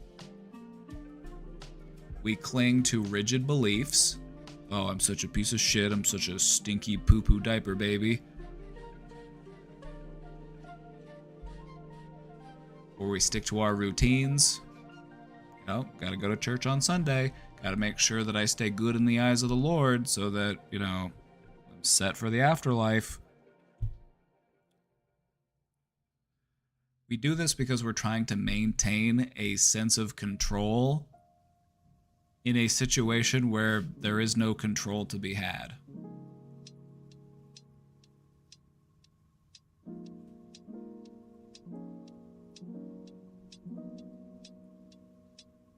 Existential dread. Now this is my kind of topic. It's our topic, comrade.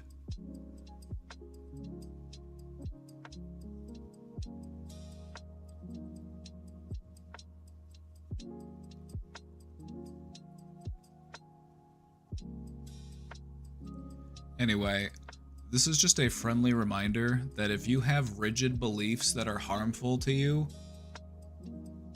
you can let those go. You don't need them anymore. Maybe you've outgrown them. You know, maybe if you're feeling unhappy with where you're at, your current thought processes are how you got there. Or at least a part of how you got there. You got your actions and your emotions, you know, on the table too.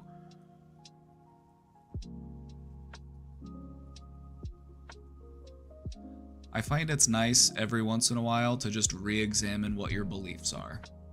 Beliefs about yourself, your beliefs about others, your beliefs about the universe, and all those mysteries out there.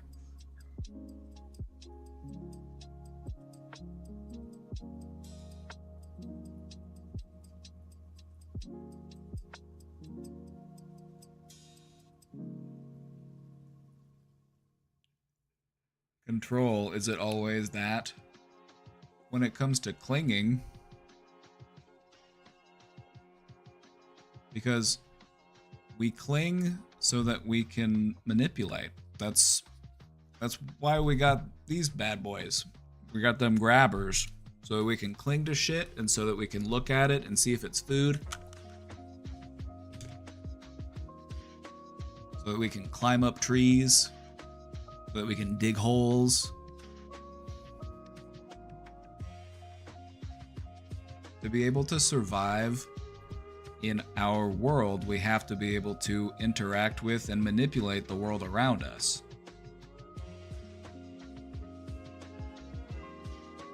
That contributes to our tendency to cling to the material.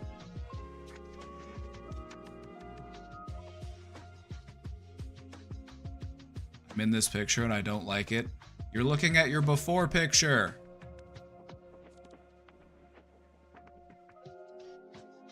Clinging can be towards good things too, like good memories. Ding, ding, ding. Ding, ding, ding. When you let go of those harmful things that you're clinging to, you can make more room for the stuff that actually matters. Because life is meant to be enjoyed. Life is meant, you know, you're supposed to be meeting people, building relationships, experiencing things and seeing stuff.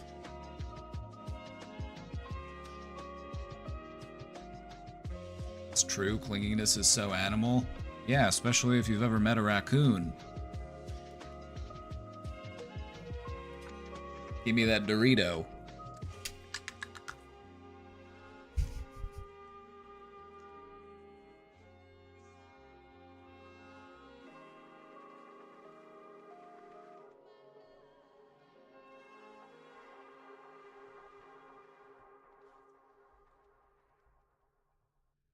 Yeah, not all driver of a lot of our suffering. Because to have something presents the risk of losing that thing.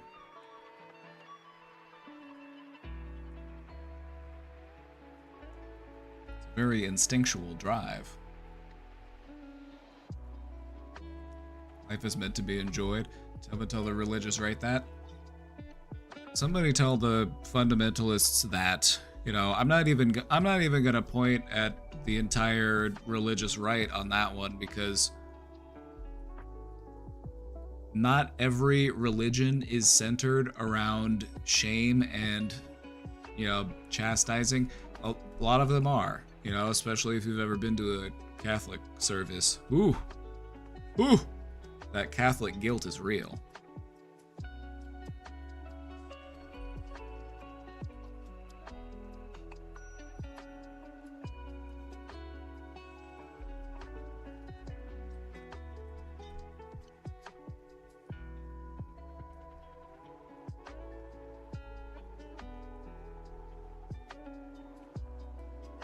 Oh yeah, by the way, you're a sinner for even being here.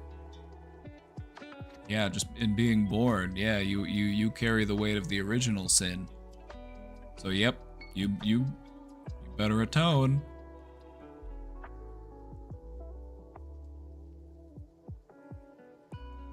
You can just see the consequences of what happens when you get an entire religion centered around the concept of God being an angry dad. You know, he's here and he's got the belt. Like, I don't know about you, but that's not the God I choose to worship.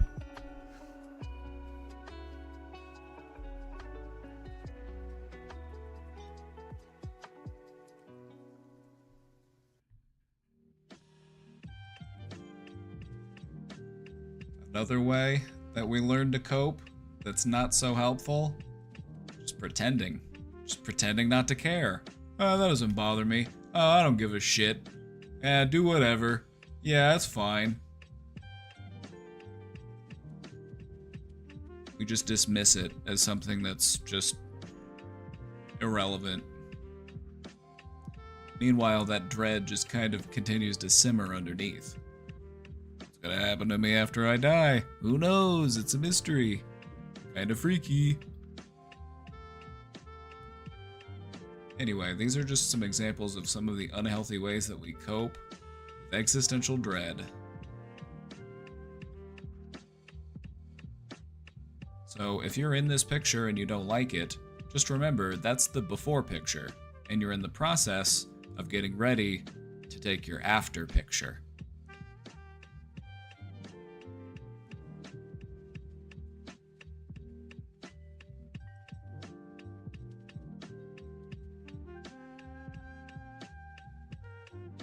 So how about we go over some healthier coping strategies? Maybe you're doing some of these already. I would say that the goal long term is to be able to move away from existential dread and move towards something that I like to call existential delight.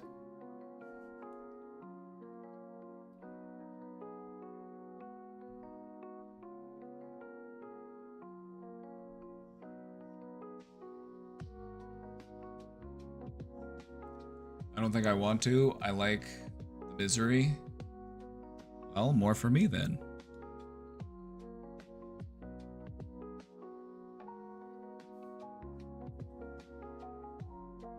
It's important to acknowledge that you're feeling these feelings. It's okay to be anxious or frustrated or worried about existential dread, because nobody really knows. Do you get reincarnated? Do you go to heaven? Is it just cold blackness?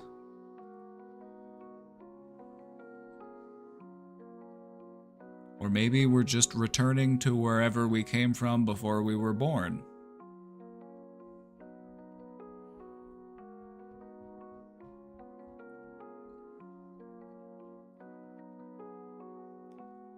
It's important to remember that denial intensifies dread. Oh, I don't need to worry about my impending death. Surely someone will invent a way to maintain human mortality forever. They'll be able to upload my consciousness into a robot. I don't have to worry about dying. Somebody will figure it out before that happens. Or maybe they'll freeze me. Or maybe they'll upload me into a computer server like some sort of Black Mirror episode.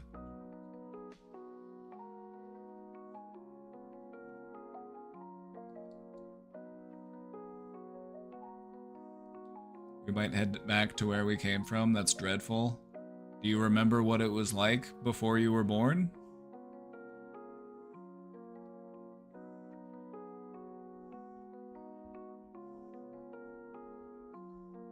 I don't have to worry about dying, but it's definitely gonna happen. Right? Acknowledging the inevitability of something is a good way to come to acceptance with it. Like, yeah, it's true, it is gonna happen. So that's why I choose to live every day as if it's my last.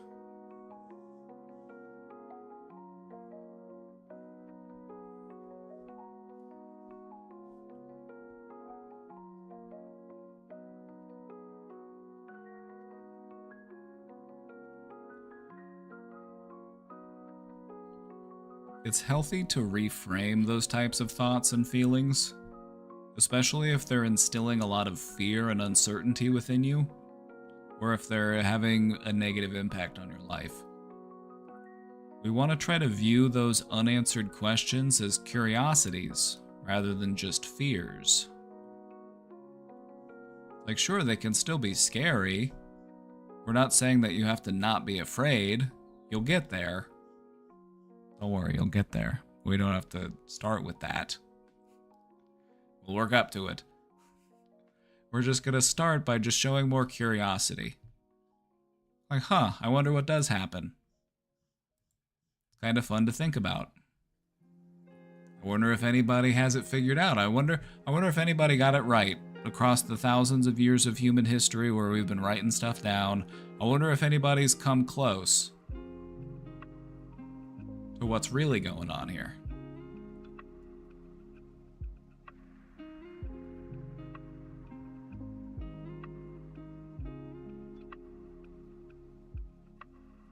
It's also helpful to practice grounding yourself in the present moment that you are in. That's what mindfulness is all about. Just being here, now, in this moment. Let's practice this for a sec. We'll be quick.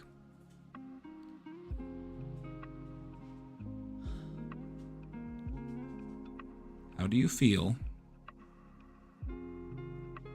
right now, in this moment? Not how were you feeling this morning, not how were you feeling 5 minutes ago, not how you think you'll be feeling later. How are you feeling right here, right now?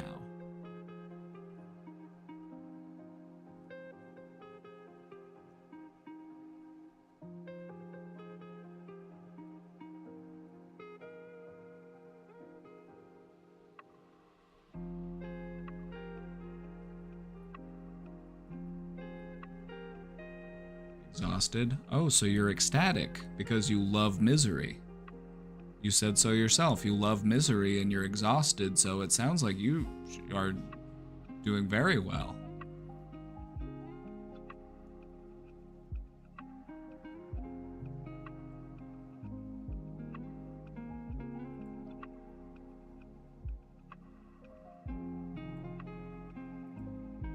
Oh, yeah, we have it set to filter out death-related words because sometimes people will pop in and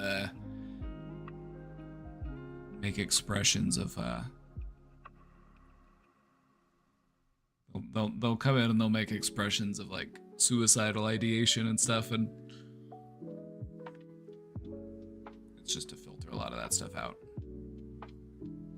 Because if you chat like that,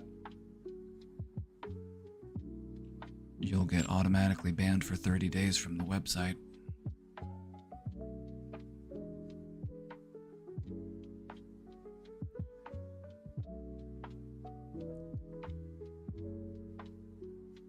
Yeah, Twitch auto bans you if you do that.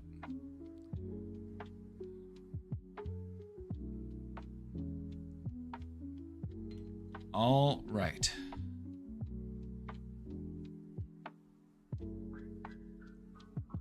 It's nice to lean into your creativity and your humor and genuine human connection. So what if there's a big, scary void out there? Shine your light into it. Illuminate it. Be a little star twinkling in the darkness.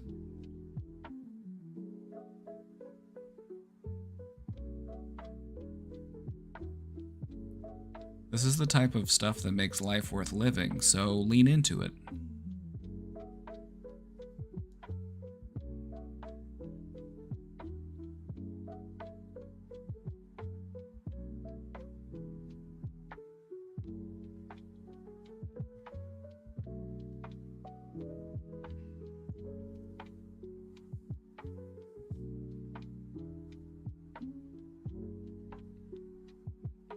Something you think you could do today to help you lean into one of these things.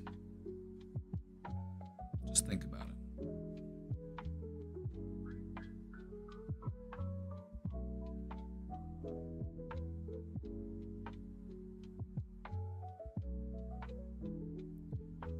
I've been making more friends at the shelter lately. Need to connect with them more. Makes it a little more bearable. So you're telling me that all of these times that I said that forming human connection is one of the things that makes life worth living, I wasn't fucking around? Good to know.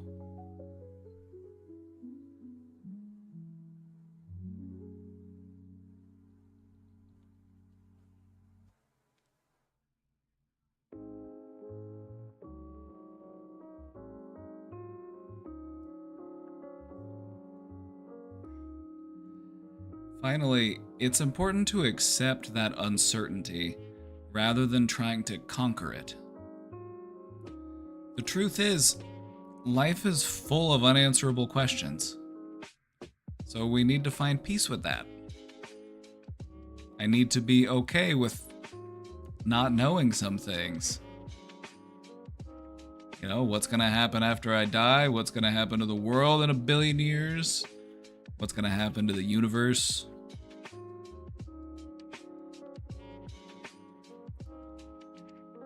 If you're living for the end, your attention is in the wrong place. If you really want to enjoy life, you need to live it right now.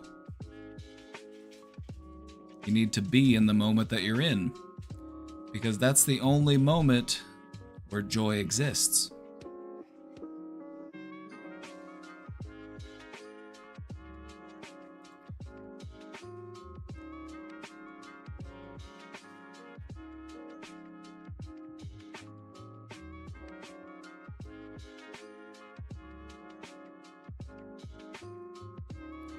So, let's talk a little bit about finding meaning in the face of this dread.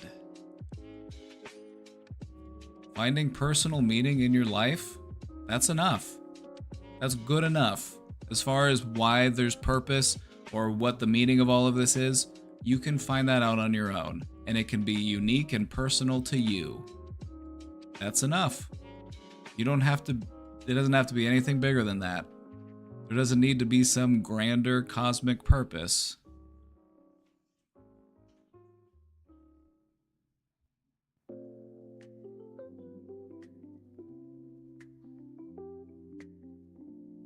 Even if there could be, because we can't prove it, you know, we can't prove it one way or the other. There could be,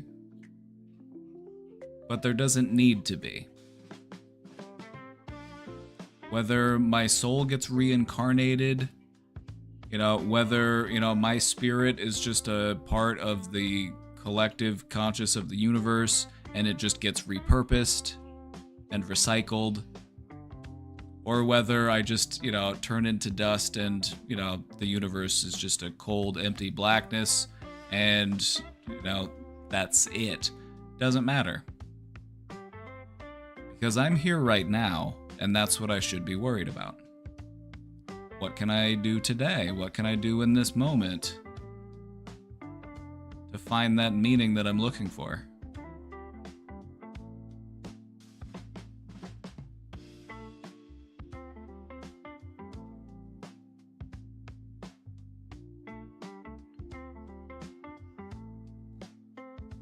I don't need to know the meaning of it all, as that's not my problem. I just need to find the meaning of me.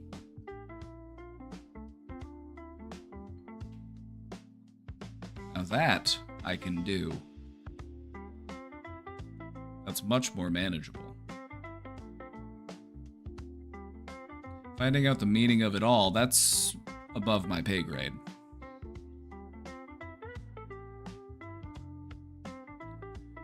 Our sense of purpose is something that we can build up by practicing it in small, everyday ways. You know, holding the door open for somebody with their hands full, helping somebody reach something on a shelf or lift something heavy.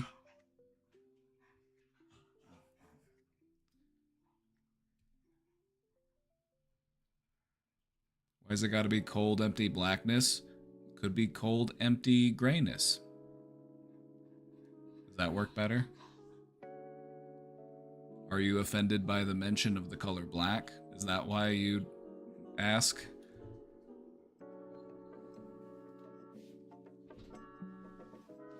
I picked the color black because that's the color that space is.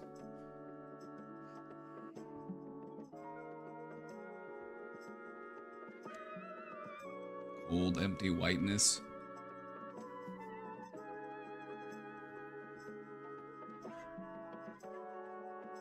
Like a Republican senator. Cold, empty whiteness.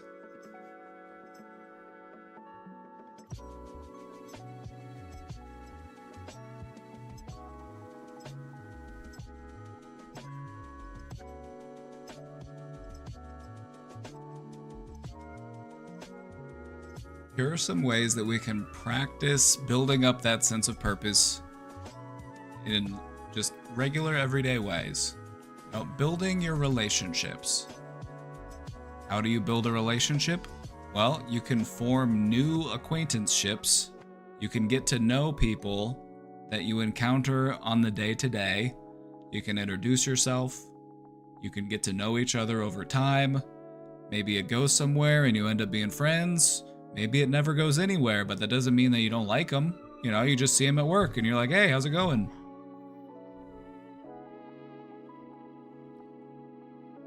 It's about sharing in kindness and love. I don't know about you, but that's kind of why I'm here. Like, a lot of hurt in the world. Not really too interested in contributing to it. Also, kindness and love are pretty awesome, so it's hard not to be in support of it.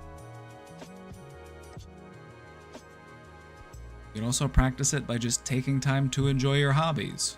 You know, life doesn't have to be this endless grind. It doesn't have to be this endless climb up the hill and I'm just rolling the boulder. I can take time to sit down and enjoy things. I can read a book. I can play a game. I can knit a sweater.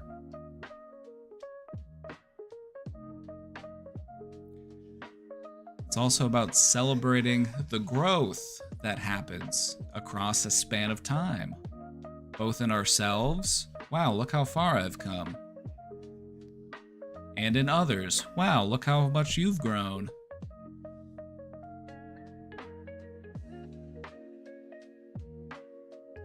It's up to you to create your sense of meaning in life. I know. It's a big ask. You gotta do it. But in reality, you don't want anybody else doing it because it's your life. Who knows you better than you know you?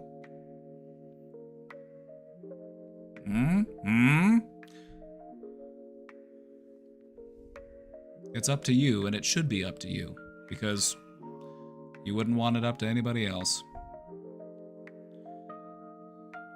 We shouldn't wait for a sense of purpose to just fall into our lap.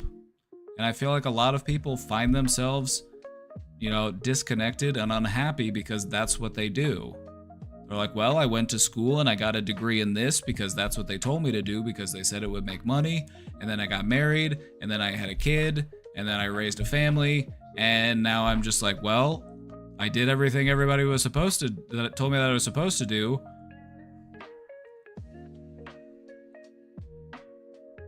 But I'm still feeling unfulfilled. Or I still feel like I'm missing the point.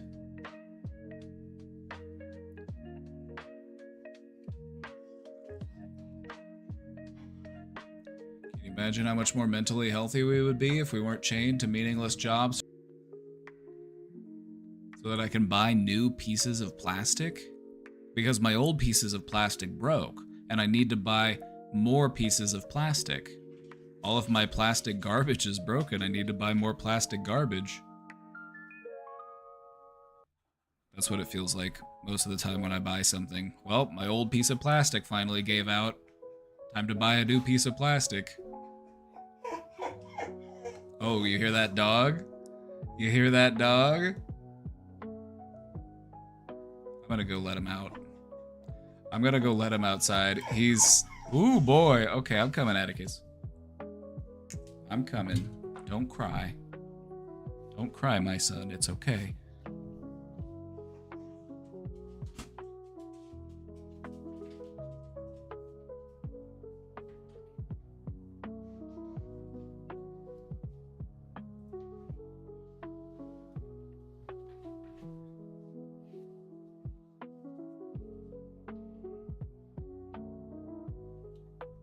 Is that dog a new piece of plastic? You know, thanks to microplastics, he is a certain percentage plastic, but it's a pretty small percent.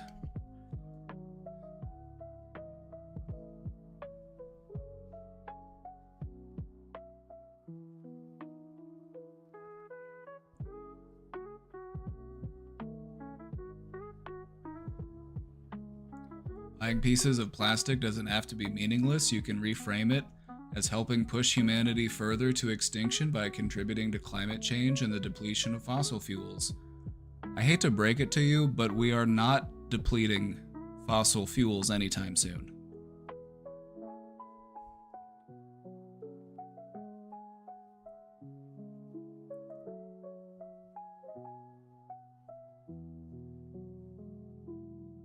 We could be chugging along full speed. We would die off first before we ran out.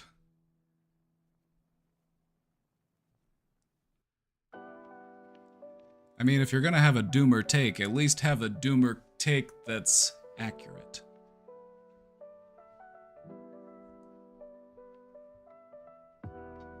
But then again, why bother myself with how humanity will inevitably, or maybe not, inevitably, over a large enough span of time.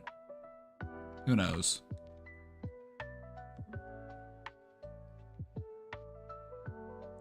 Anyway, if I'm worried about what humanity will eventually do in some far-off future, I'm getting ahead of myself.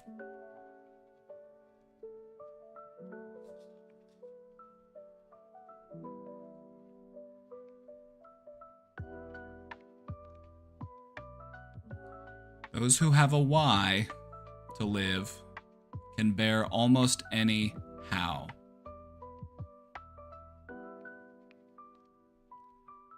It's a quote by Viktor Frankl. You might have heard of him. He wrote a book called Man's Search for Meaning. He developed a style of psychotherapy based on his experiences and the things that he witnessed in a Nazi concentration camp. He was a prisoner, and he wrote a book called Man's Search for Meaning.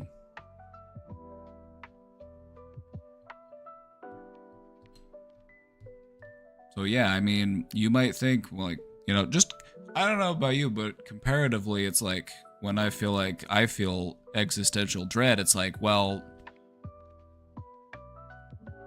at least I haven't been to a concentration camp.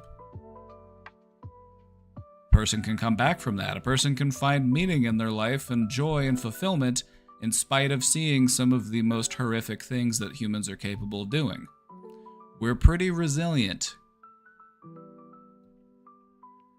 You know, humans, we might be a little kooky, we might be a little nutty, we might have a bizarre death wish, but you gotta give us credit. We are very resilient. We are very adaptable. And so you get to decide which of those aspects of humanity that you really want to celebrate. Do I want to lament for the dark side, or do I want to celebrate the light side?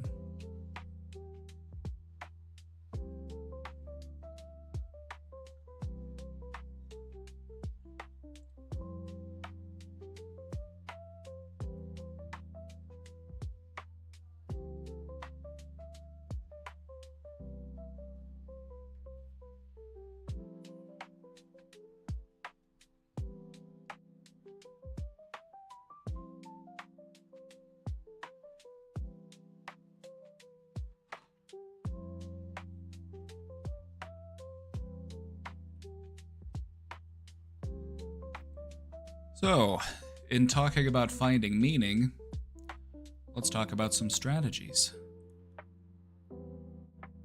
Overcoming dread, that's just the first step. That's just the beginning. When it comes to finding your sense of meaning in life, that's up to you. So, here are some examples of how we can make that happen.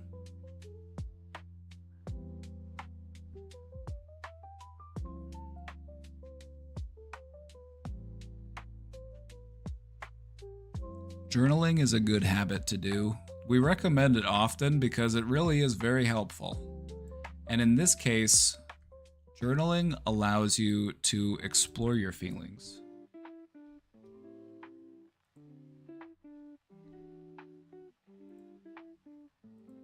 It allows you to explore those feelings without judgment. We can just be objective. And We can just identify things for as they are. With curiosity, reflection.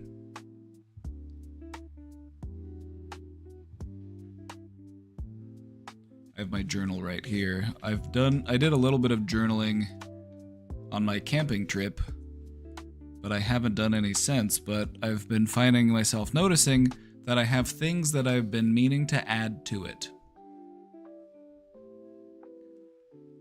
I think one of the biggest struggles in starting a journaling habit is reinforcing the idea that the stuff that I've got going on and the stuff that I've been thinking about and how I've been feeling is worth documenting. It's worth writing down. It's worth putting into words.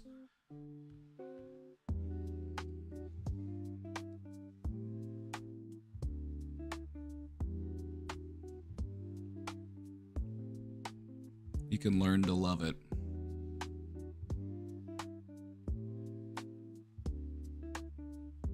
I'm so bad at journaling, how do I not feel like it's a chore? Because at first it is. Until it no longer is. Until it isn't. It's like learning how to do anything. Initially, it probably sucks, because you're probably bad at it, and it's weird and new and uncomfortable and awkward, and you're like, this sucks.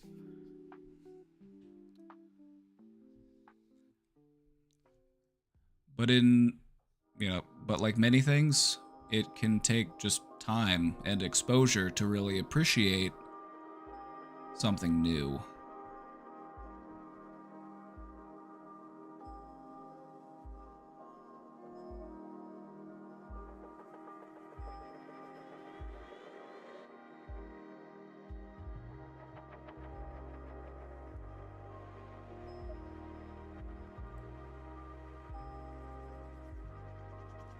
Hey, I, a male, had sex with a guy and my ass is not like it used to be. Now it's very big.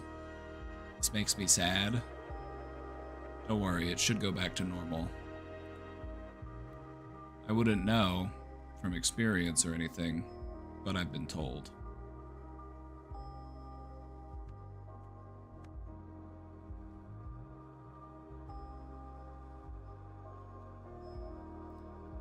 Just give it time to recover before getting back to it, if you want it to go back to normal.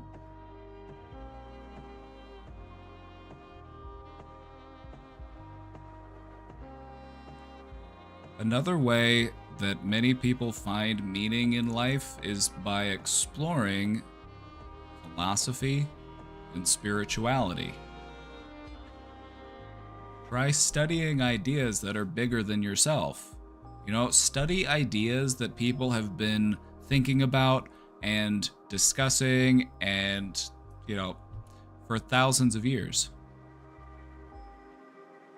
You gotta remember that the questions that you're working on right now are the same questions that humans have been working on solving for thousands of years. And so perhaps you'll find the answers that you are seeking somewhere in that big pile of answers that are out there. I found some that I like. You'll probably find some that you like.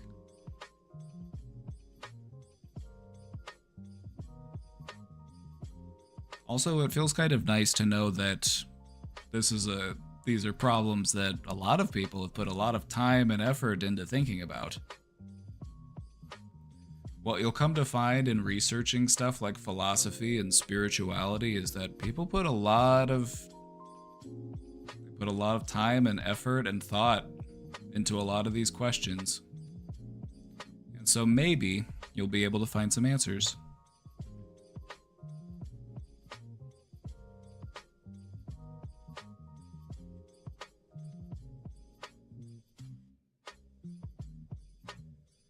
Take time to talk it out, like we're doing right here.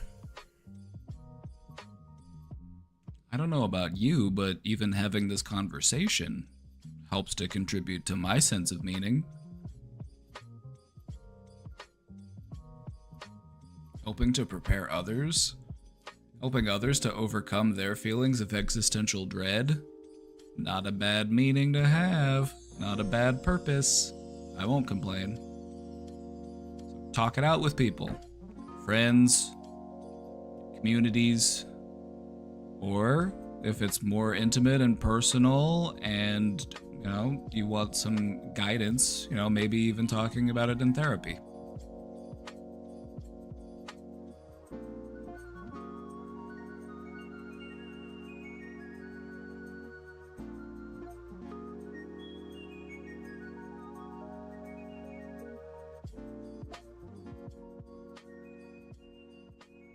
It feels like a trap, though. Which part?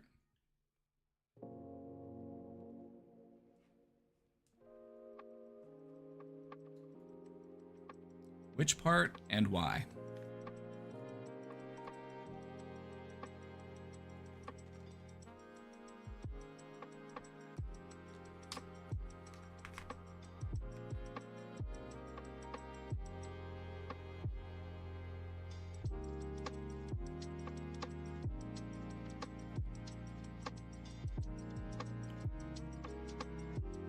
Another great way to help find more fulfillment and meaning in life is to practice gratitude.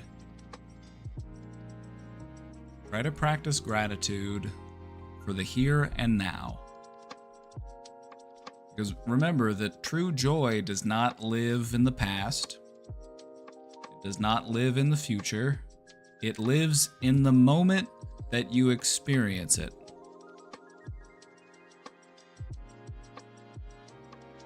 So be grateful for your presence. Be grateful for your awareness.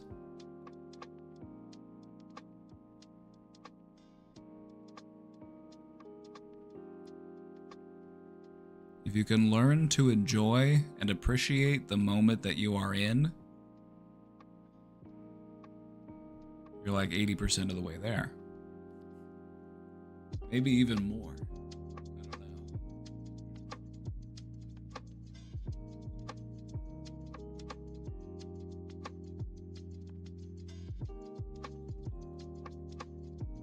I'm grateful for this moment that we have right now. Thanks to the power of the internet, thanks to the power of human innovation, thanks to the power of the ingenuity of our species, all of us can come together and discuss this topic. And for that, I am grateful. I'm grateful that people will be present.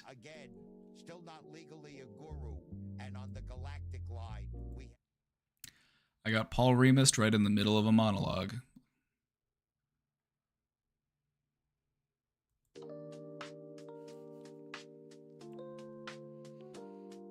Anyway, TLDR, I'm grateful for this moment and for all of you for sharing in it with me. So thank you.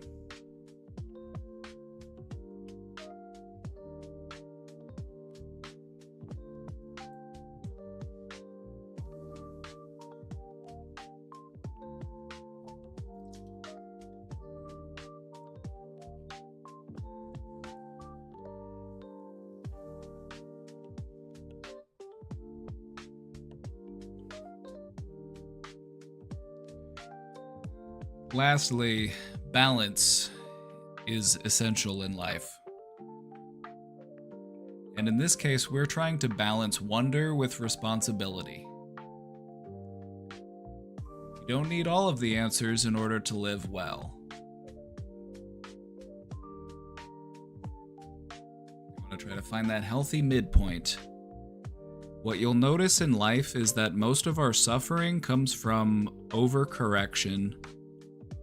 I feel like I've recognized that I'm tilting this way, and so I try to correct that, but now I end up tilting this way, and that's not comfortable either.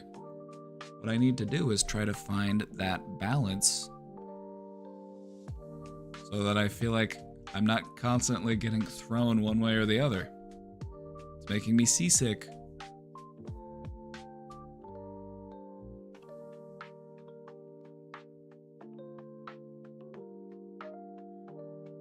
Right. Let's wrap this puppy. Existential dread. It exists thanks to our deep awareness.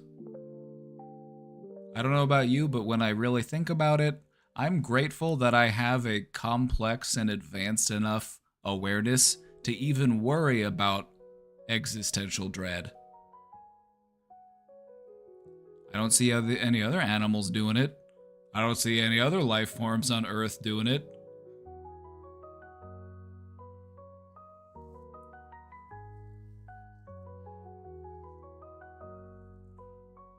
Now, some animals do have funerals for their dead, but that's different from existential dread. That's a uniquely human thing. It's something that humans have been dealing with for thousands of years. So it's not some sort of personal failing if you feel overwhelmed at all of these unanswered questions of life and the universe.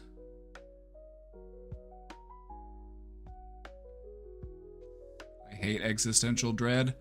I am okay with it because it's the price that we have to pay for our own consciousness. And that's a price that I'm willing to pay.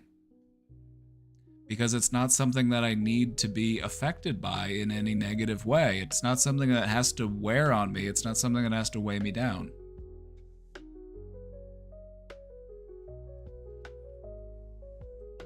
It's something that you can find peace with, as many do.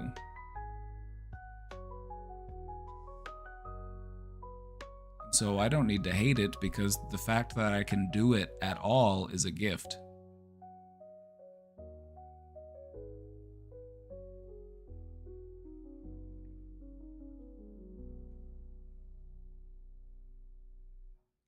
The very fact that we ask ourselves these questions is a part of what makes us human.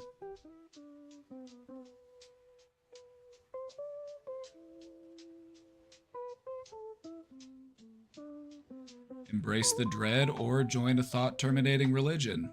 Those are two options, but it's not a binary situation. There are other choices. Can you name some other ones?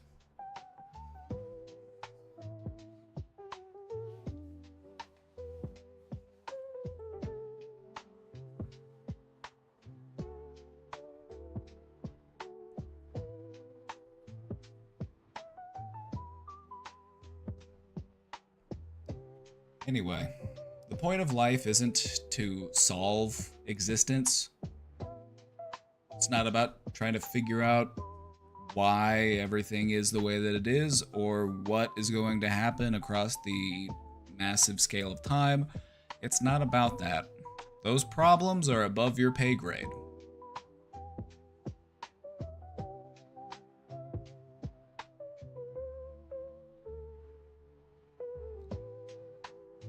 The point is to just live it in a genuine and meaningful way.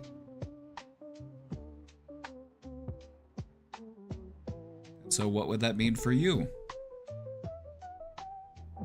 If you were to live your life in a more genuine and meaningful way, what would that look like?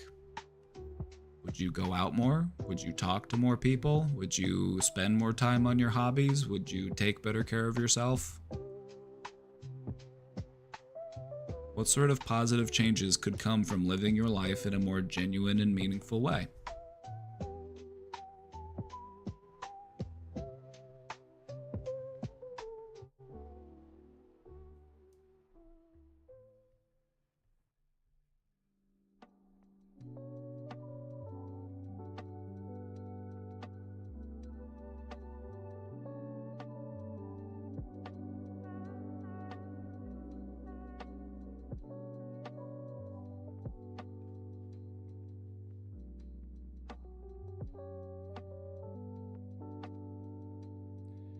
We do not need to fear the vastness of the void. Even the smallest light that we carry within us has the power to give it meaning. You know, it's a big, open sky out there. So find your little light and let it shine.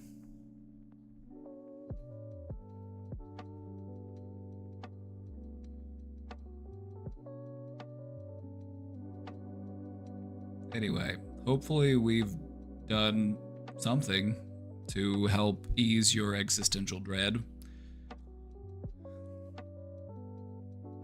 If you'd like a copy of these slides, you can get a copy by typing !slides in the chat.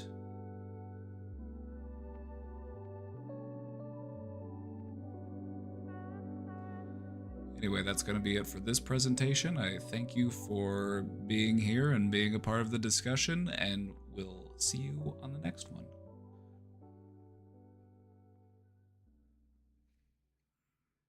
I was going to trim it down, so that's why I said that. I was going to trim the video down so I did an intro and an outro. I'm not actually leaving. That was just the end of the segment. Don't worry.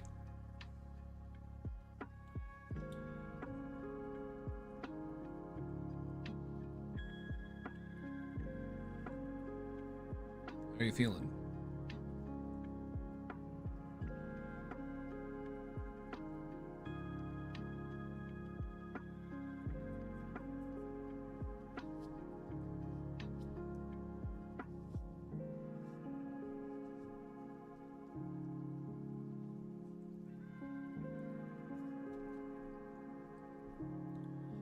I wouldn't expect anybody to feel a lot a bit better because it starts off by feeling a little bit better and then that accumulates into feeling a lot a bit better.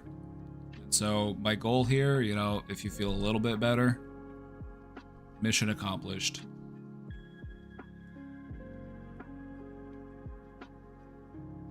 So if you at least feel a little bit better, we've done our job.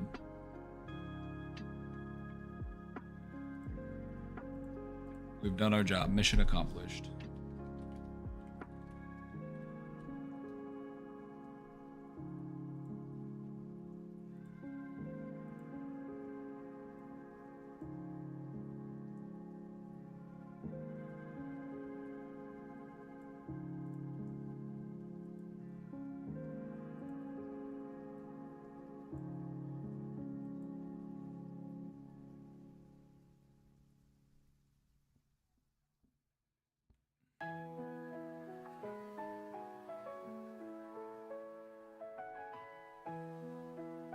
Feel a lot better? Well, that's just your power.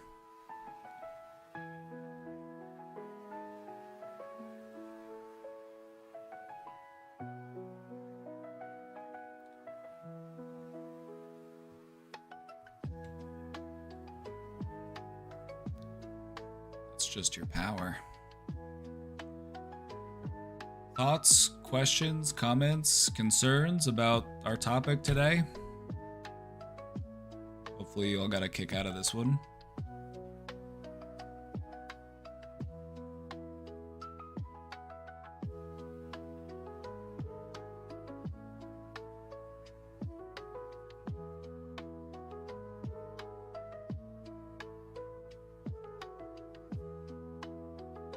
Oh, chat, by the way, I forgot to mention it. We hit 6,408 subscribers. We passed 6,800.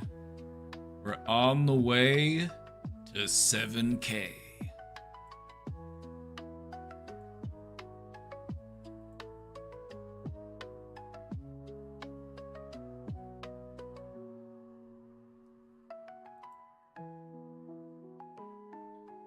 I'm gonna post these slides in the Discord.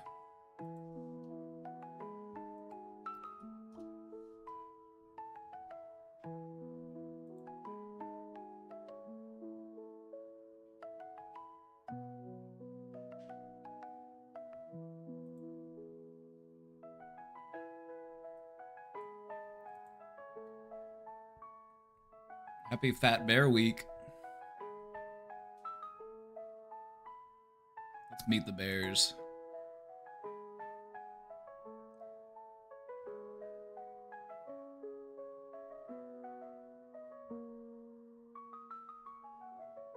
They just have number names. They didn't give them full names. You got 26, 32 Chunk, 99.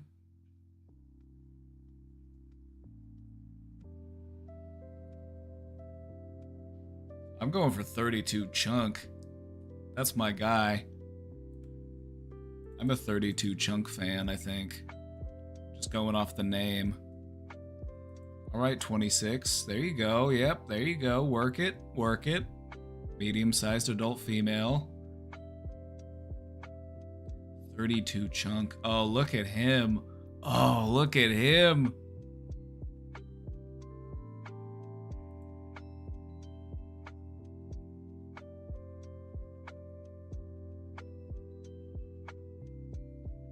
Look at him.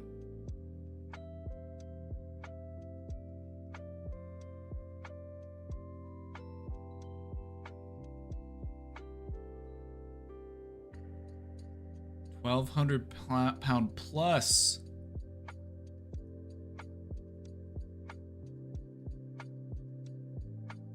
Damn, he broke his jaw in a fight, but it's healing.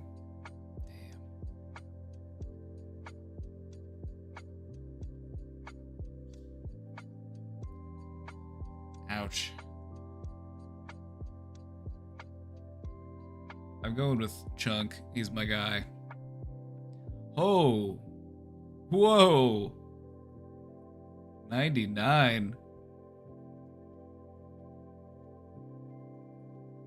Big boy. What are these? These are the bears. These are the bears of Fat Bear Week. 128 Grazer. Look at the coat on her. Look at those blonde ears, too. Wow.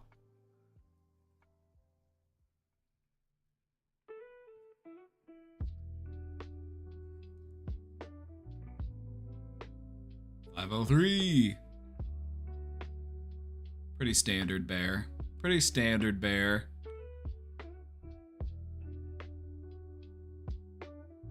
602. Ooh, look at that chonker. That's a big boy. Why bears, though? Because it's Fat Bear Week. That's why it's bears. That's why we're not looking at cats right now. 602, looking thick. 609, she's cute. She's cute. Yeah, the bears are getting fat because it's time to hibernate. Holy shit! It's the time of year where bears are getting ready to hibernate, and so they're getting nice and chunky. That's why it's Fat Bear Week.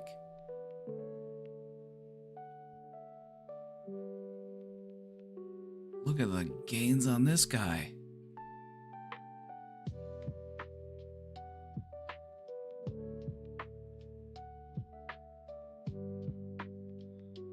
I might have a new favorite. I like 32 Chunk, but 856 is really holding it down. Look at that gut. Holy shit. He looks like your uncle.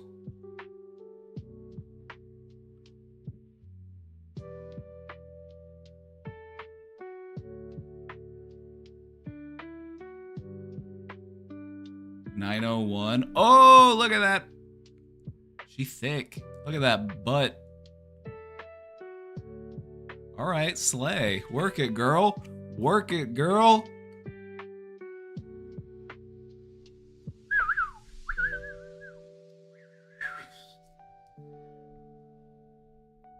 Do it, lady.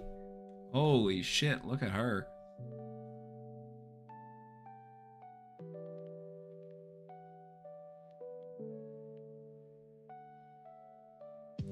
$909. God damn, look at that.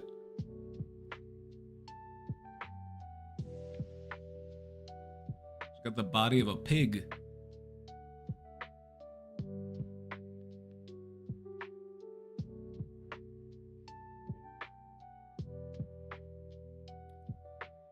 $910. Ooh, damn, that's a contender. She's a contender, ladies and gentlemen.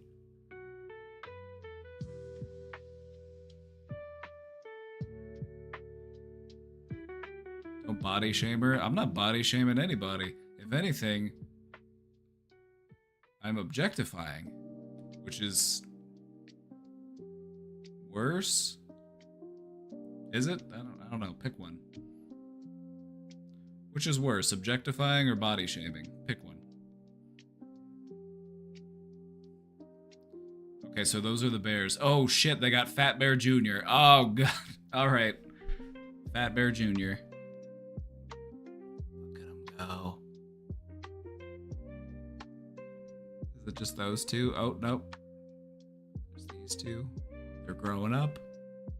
They're getting big.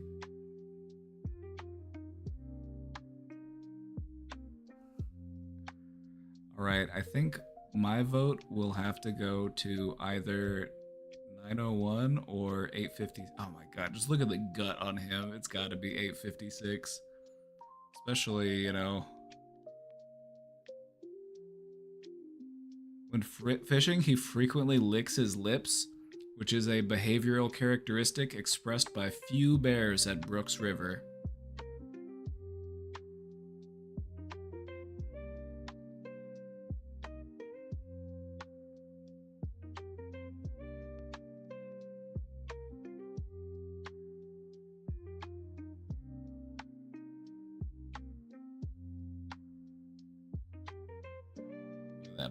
Look at that boy.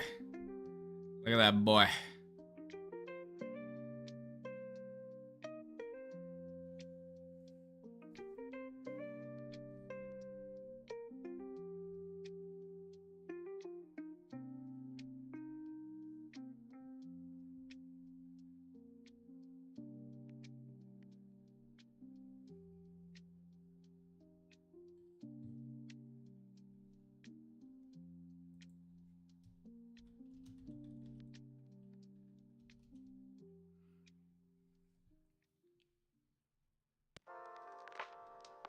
Might be my guy. This might be my guy.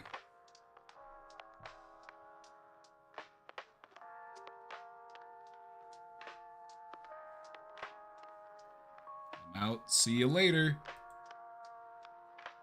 Thanks for stopping by.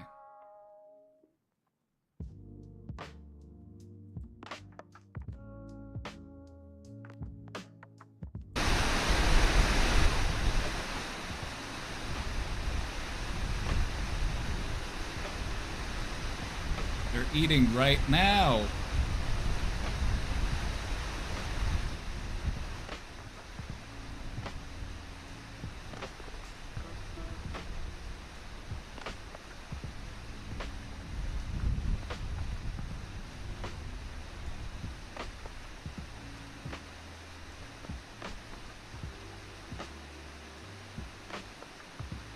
Gotta say, it would not be fun to be a salmon being eaten by a bear. Just saying. Just putting that out there. Does not look like a fun way to go.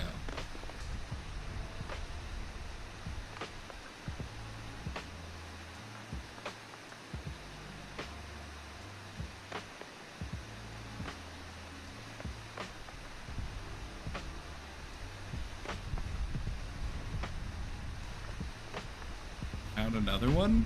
What was it doing? Just sitting there?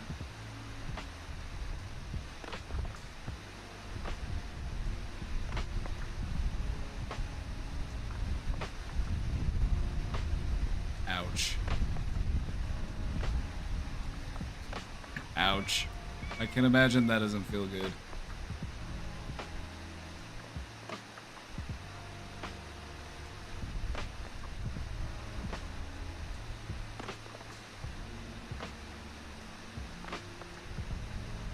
As a bear, like, if I were the bear, though, I would imagine this would be delicious.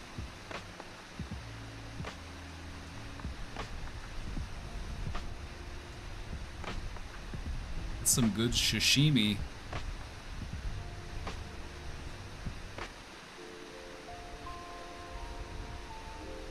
Eaten ass first? Well, who said you couldn't have a little bit of fun on your way out?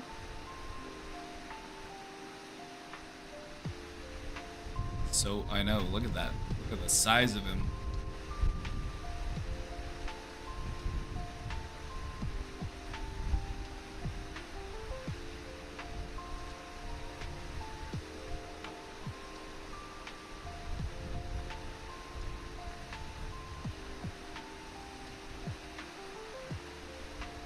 If I die, I want my back muscles to be ripped out by a bear as it peels my flesh from my spine, I guess is the vibe here.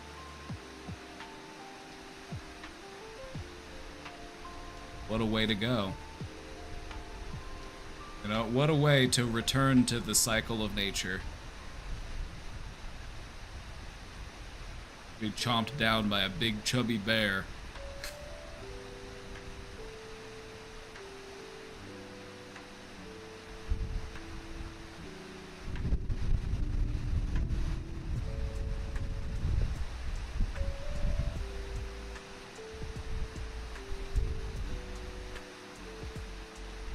Then be picked at by the birds. I know, the birds are just snacking on all the leftovers. Birds know what's up.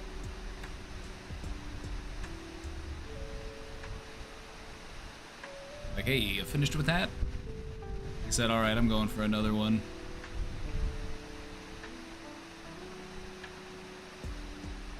He's really just scooping these up. These salmon, they make it too easy. They make it too easy. I've seen this gigantic, just curvaceous bear just walking around eating these fish like he's eating a pack of chicken nuggets. He has shown like no effort. He's just like, oh, babe, there's another fish.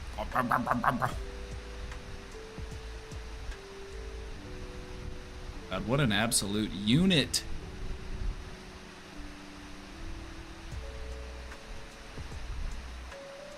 Is this normal for bears? They just walk around and eat all day? During this time of year especially. But they do other stuff during the less... this is their busy season. They're getting ready to hibernate, so they're really packing it on. But yeah, for the most part, bears just walk around and, you know, they'll be territorial, so they'll like, go around in their territory and stuff, and sometimes they'll run into another bear and they'll slap each other.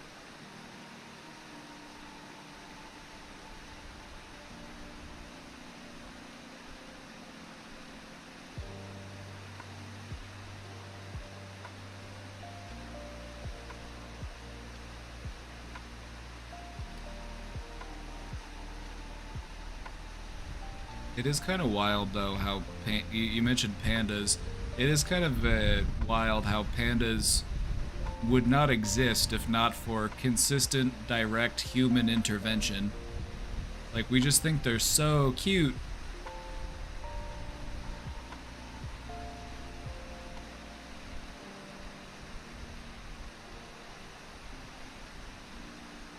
You know what? I'm actually gonna eat salmon for dinner. Salmon's for dinner tonight, so this is gonna be me later.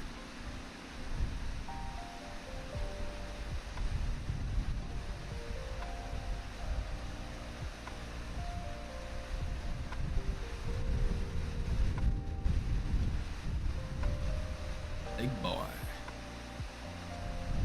Oh! Got one.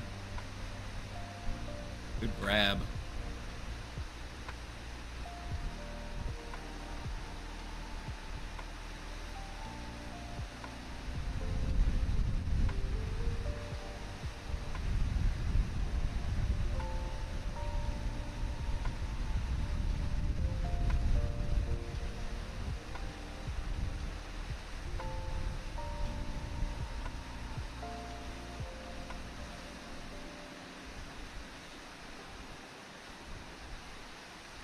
Damn, look at that butt.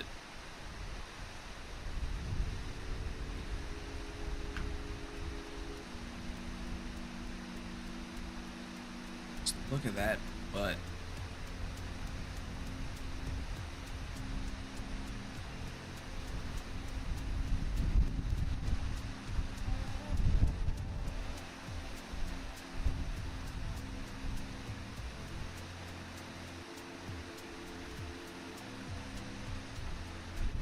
Didn't know you had that much cake on you.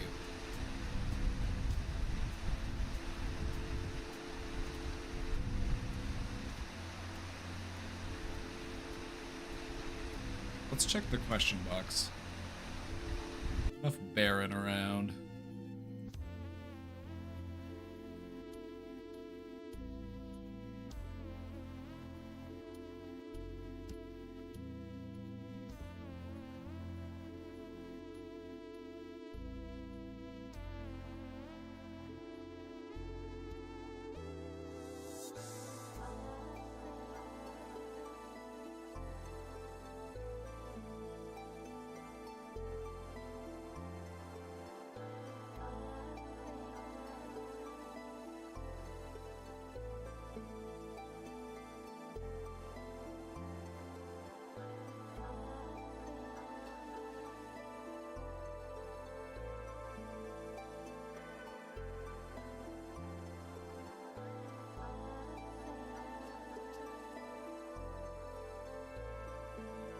So, coming out of a first time, very deeply emotionally attached long term relationship, breakup was 2 months ago, and just feeling like I do not know where to start to actually heal.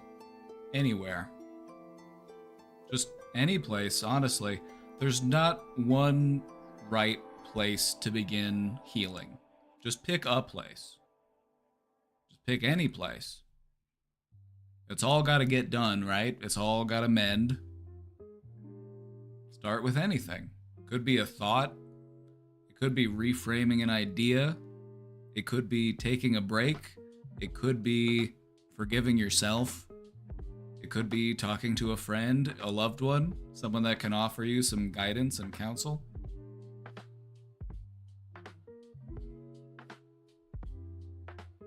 There's no right or wrong place to begin. There is simply where you choose to begin.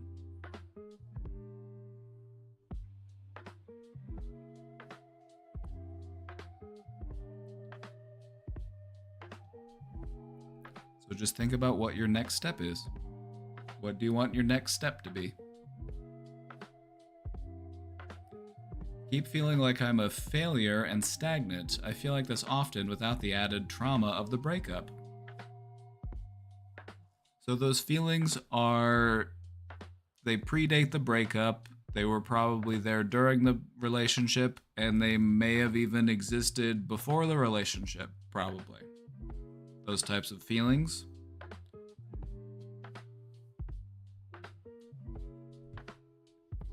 So we have some options here as far as what we can do with that. Either these beliefs that come up, these feelings that come up, like I'm a failure, I'm stagnant, we can either accept them as true and feel bad about it, or we can take an opportunity to work on those beliefs since they're here. You can't really work on a belief unless it's one that you're actively thinking about and reflecting on. And so these types of beliefs coming to the surface can give you the opportunity to work on those feelings.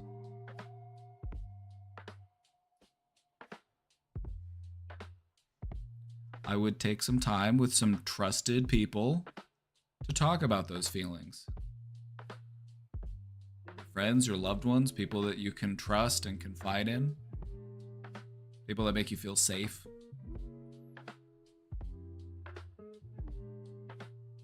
Get their perspective on things.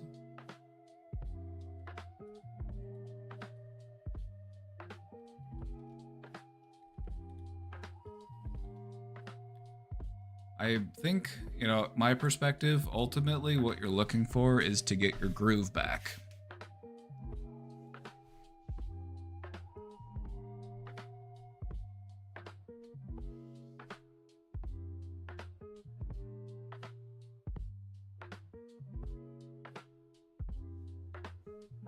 You gotta get your groove back.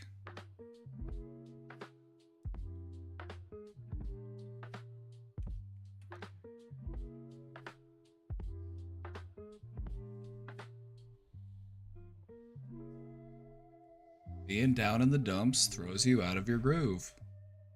You gotta get your groove back. You gotta get back with a rhythm that works for you.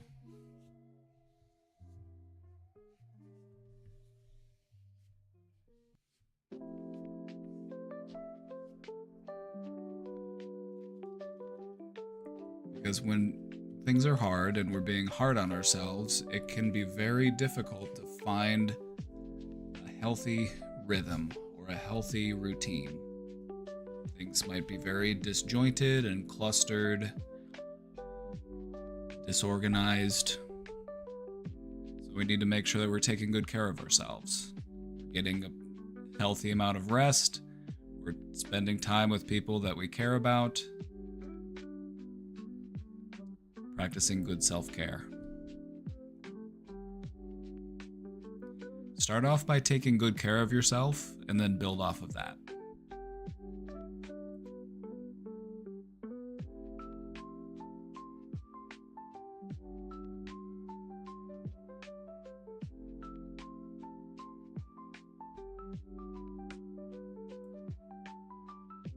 I'm no big city psychiatrist. Hold on, I need the hat for this one. Now, I'm no big city psychiatrist. Alright. I needed the hat.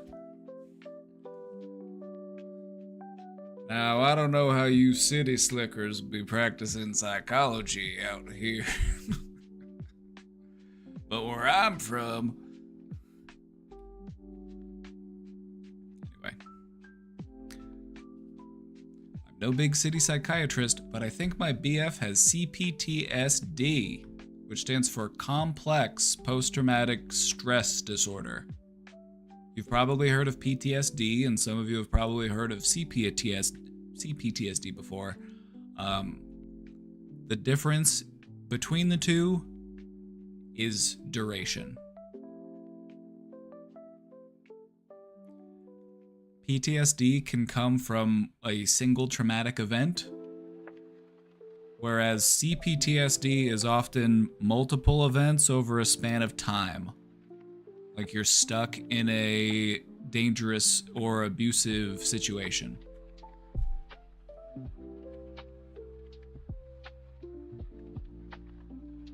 So the C there is just there to indicate that this occurred over a long span of time.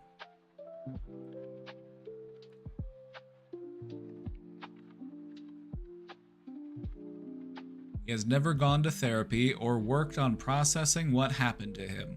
Well, I think he would probably benefit from it. And if you think that too, try to sell him on the idea. It doesn't normally work if we just tell people to go, like, hey, you should probably go to therapy because of all that stuff that happened to you, right? Because from their perspective, they're doing their best to handle it, and they're trying to make do without asking anybody for help. And so what you want to do is reinforce the idea that it's okay to ask for help, that things can get better, that you don't have to be so stressed all the time. You gotta try to sell them on the idea. You gotta make, if you can make them think it was their idea, even better. You know what? I think I'm gonna talk to somebody about that stuff that I went through. Oh, I think that's a great idea. I support that decision.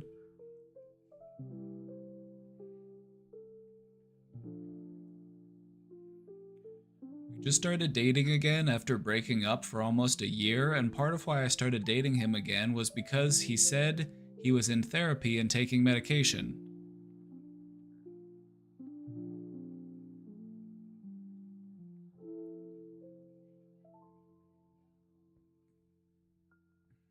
Over the weekend, something got messed up where he missed an appointment and the clinic canceled his prescription, and he didn't know until he went to pick up his meds. He immediately decided he doesn't want to go to therapy anymore and stopped his meds cold turkey.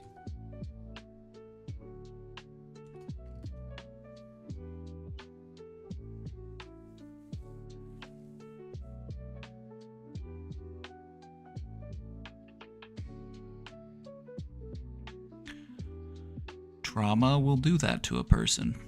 Trauma will make a person do that type of stuff, where they encounter a minor inconvenience and they throw up their hands and they say, enough of this, I'm over it, I'm done with it, forget it. because they associate struggle with so much pain. So they want to avoid pain. And so they give up. But in reality, what ends up happening is this just means more pain for you. When you act in an avoidant way around your pain, that just guarantees pain.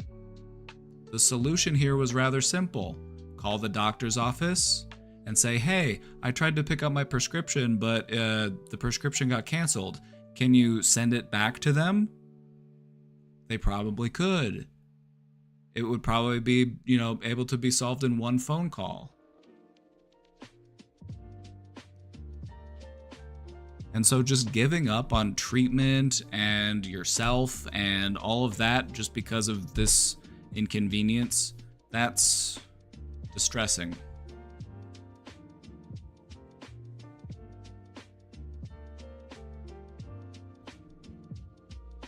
I'm giving him space right now because it was a heated moment, but I plan on having a face-to-face discussion tonight. I can be supportive, and I have already told him that I can help him if he lets me, but I know he has to want to change first. Is it fair to say I will break up with him if he doesn't go back to treatment? There are fairer ways to phrase it.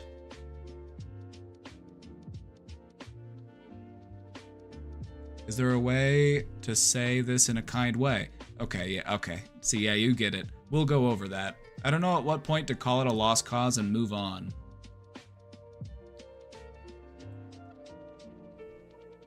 You are well within your right. If you are with someone who has these types of struggles, you are well within your right to expect them to do what they need to do to make things better. Because that doesn't just help them, it also helps your relationship. And so things could be, more peaceful, you could have better communication, you could be happier, there could be more love in the relationship if you get your shit together. And so you should be highly motivated in a relationship to get your shit together. And that's something that you want to see in a partner, is someone who is highly motivated to get their shit together. Now, I understand that people get frustrated because going into treatment for trauma can be very stressful. It can be very overwhelming, and there might be some setbacks. And that's all to be expected. But at the end of the day, he has to want to get better and he has to want to work on it, and that might take time.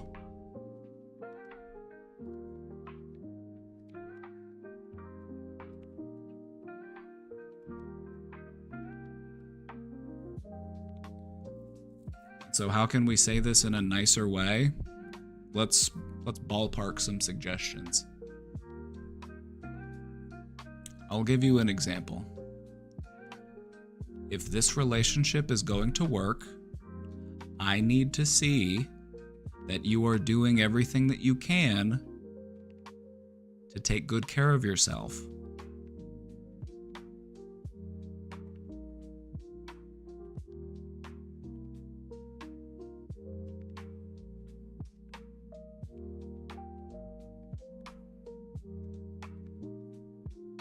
It happens all the time where people find themselves in relationships where they're with somebody who has some work to do, whether it be past traumas or emotional disturbances or whatever.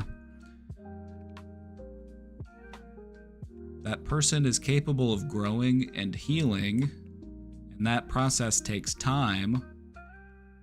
And to expect someone to stand by you, you would expect them to you would expect them to show some commitment to the process. You know what I mean? You see a lot of people who are in relationships and they are aware of what their issues are. They'll be like, I know I get angry sometimes. I know I can have a mouth on me. I know I can be a little crazy sometimes, but I'm working on it.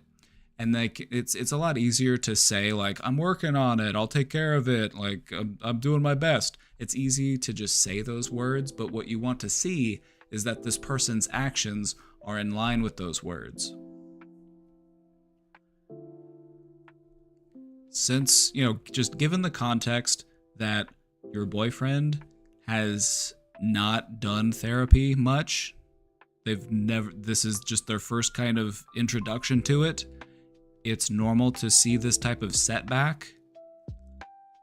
But if they're not able to get back on track and bounce back from this and keep doing what they need to do, then it's fair to say that that's a deal breaker. It doesn't mean that you don't want them to get well. It doesn't mean that you don't want what's best for them. It's just that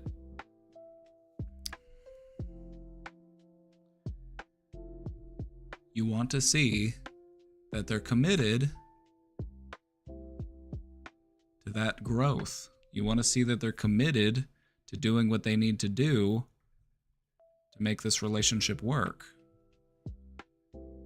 Because if in a relationship your mental distress is causing harm in the relationship, if it's causing conflict and division within the relationship, is it not your duty to work on it?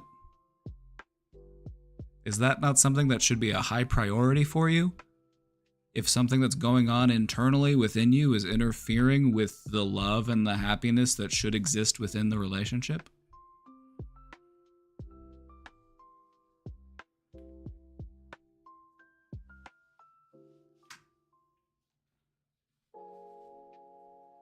Goobins, you made it. Goobins, you would have loved it. We got Paul Remus at a very, funny moment earlier. I was monologuing and then Paul comes in. Paul Remus, again! He got me good. He got me good.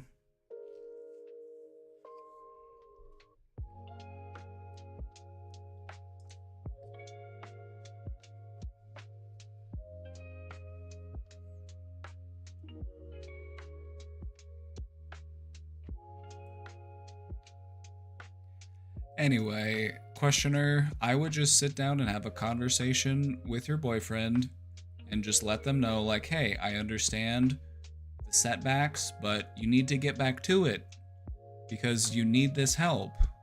And I'm trying to be supportive of you and I'm trying to encourage you to get the help that you need so that we can be together. Because the reality is he's highly motivated to do what he needs to do. I know it's hard, I know it's scary, but he's got a lot of motivation there to do it. But maybe it's just not the right time. And so that's up to you whether or not you want to wait until it is the right time.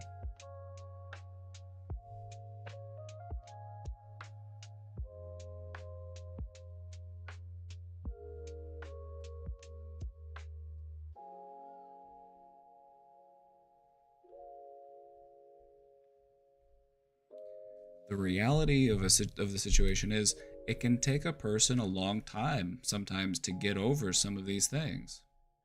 Especially if it's, complex trauma. That can take years potentially to unpack and to work through. And so if a person is willing to stand by you throughout that process, I would expect that you would be highly motivated to work on it.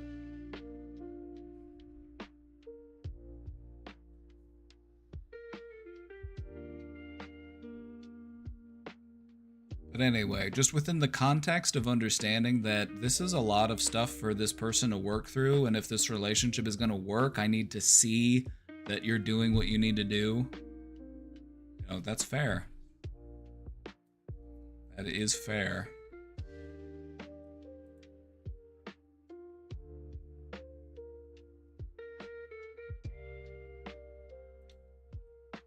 Friend has started getting in shape. They have started doing extreme calorie restriction during the week, 500 calories a day. Do they understand that that's how you get an eating disorder? They will binge eat on the weekends, and they have started completely skipping meals to prepare for future meals or desserts. I'm not trying to diagnose anybody, but I think you need to have an important conversation with your friend that you're concerned that they may have an eating disorder based on these behaviors, and eating disorders are absolutely no fucking joke. Did you know that the deadliest mental health condition that there is an eating disorder? You gotta take that shit seriously, friend. That shit kills people.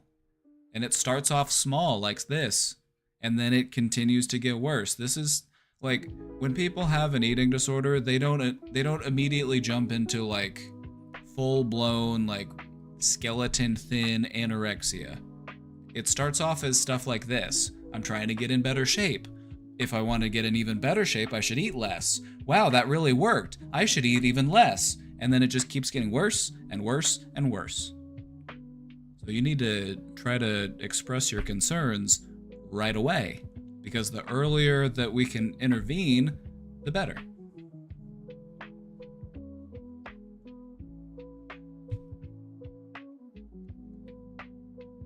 They think this is okay because it's been normalized by a diet culture and won't listen to me when I said this isn't healthy. How do I help someone who doesn't think they need help? You express your concern. You say things like, I'm worried about you. You say things like, I'm scared that things are gonna get worse because this sounds like an eating disorder. And so you make it about you. You know, you make it about how, like, I'm worried about you. You don't say, like, what you're doing is not okay. You need to not do this. This is, instead of express your concern for them. Let them know that you're worried about them. Sometimes that's a better motivator at encouraging people to get help than just telling them that they need help. You let them know that you're scared for them. You let them know that you're worried about them. Because oftentimes that's a great motivator. Sometimes that's the words that a person needs to hear, like, oh my God, I didn't know you cared so much. I didn't know that this was so serious.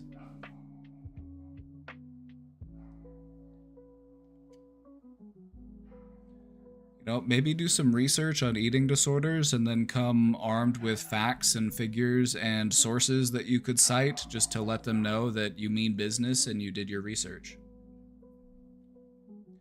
Because diet culture normalizes all sorts of fucked up shit. There's people out there in diet culture that are drinking their own piss. So what's next? You gotta start drinking your own piss? Maybe. Who knows?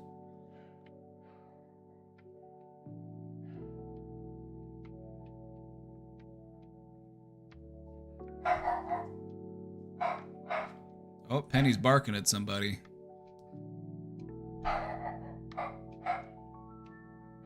Hold on.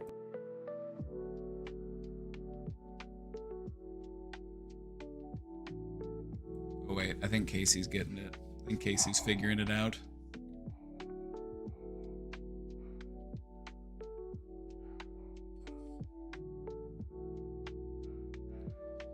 Anyway, questioner, it's hard to get somebody to get help if they don't want help or need help. All that you can do is just let them know that you're concerned and that you're worried about them, that you're scared that things are going to get worse. And hopefully things are okay.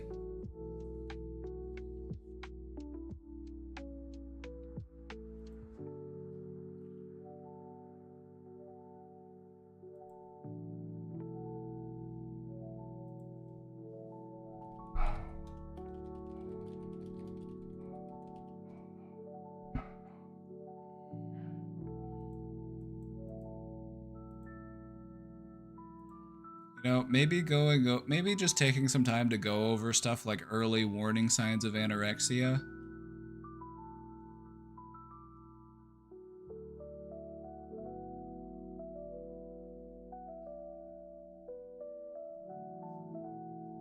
Or just have an eating disorder in general, because anorexia is a specific type of eating disorder. I'm not gonna get into all of the eating disorders right now, because there's a lot of overlap, and it would take some time to explain it.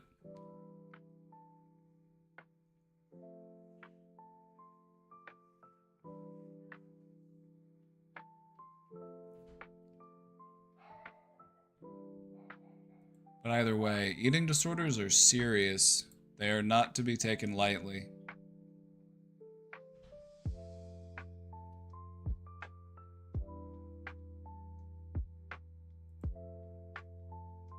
Hi, Papa. My mom is struggling with her memory. She thinks that decisions made months ago are still undecided, or she will fabricate memories like receiving a letter from the bank about needing to do something to keep her bank account. She can't find the letter, can't describe the problem, and goes in loops trying to find some, likely non-existent, documents. I really can't reason with her when she's spiraling about issues like these. I'm not sure what I can do to stop the behavior or at least help her get out of the loop. Has she seen a memory specialist? They have entire, fields of medicine that are dedicated to this type of stuff.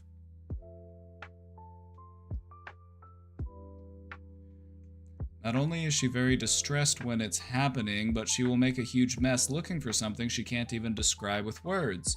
Any suggestions on how to handle these situations without aggravating the situation or being hurtful? First off, you want to be compassionate, as stressful as it might be to be dealing with somebody who is, making a mess. It's even more stressful to live with memory impairments. Living with memory impairments can be very stressful, and so we want to just try to be empathetic with that. Now, as far as how do we handle these things, I would suggest maybe taking some practical steps, writing things down, posting notes in easy to access places, having a consistent daily routine. Things like that can actually, help things to run more smoothly and with fewer disruptions. So, having some structure, having a method, having just a system of checks and, yeah.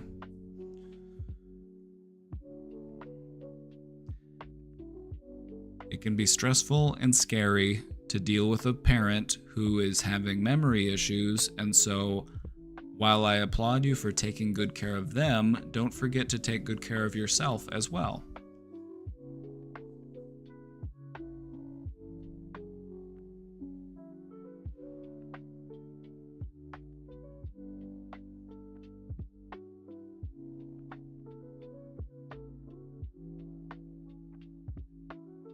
If you can start to notice the trends, that's a good note that Vinzi made. If you start to notice the trends and the patterns in her behaviors, you can start to work around them more easily. Like if you know that it's going to be certain things that set her off, or, you can find ways to redirect her more easily. So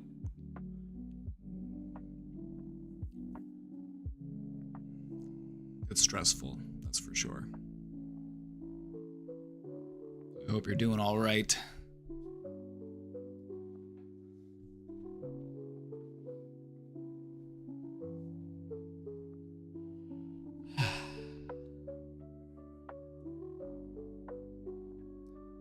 Chat, how are we feeling? How are we feeling today? How are we feeling in this moment? How you doing?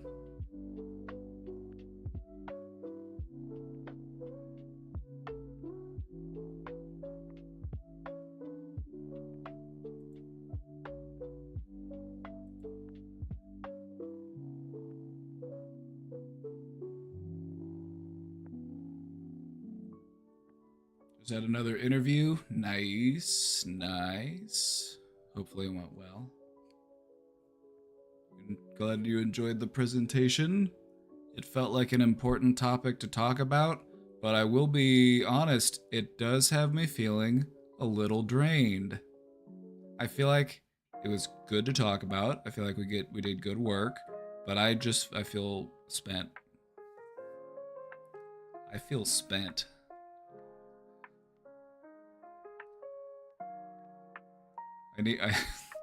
I'm in a psychological refractory period.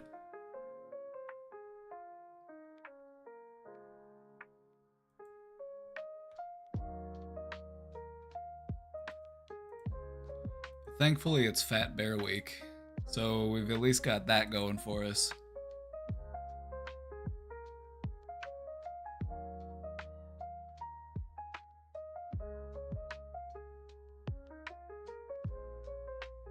burning out. No, no, no, no, no.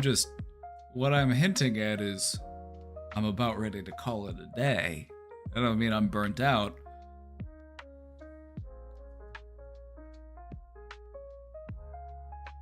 No, I'm lucky to be able to do what I do.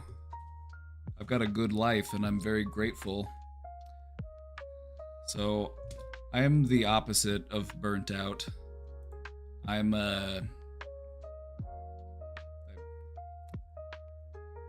is there a word that's the opposite of burned? Would it just be unburned? I'm unburnt in.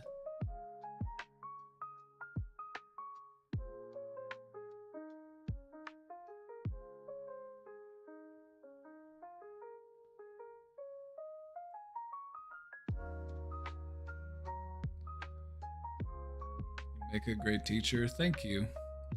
One of my favorite things to do when I worked in mental health was I did some groups. I did a few groups a week.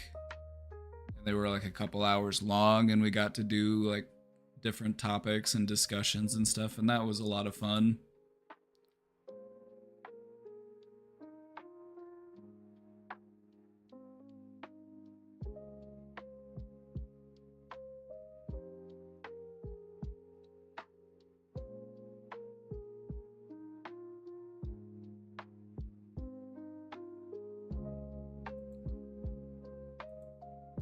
Feeling like I want to go down to the river. I'm feeling like I want to go down to the river and just scoop up a salmon and just go.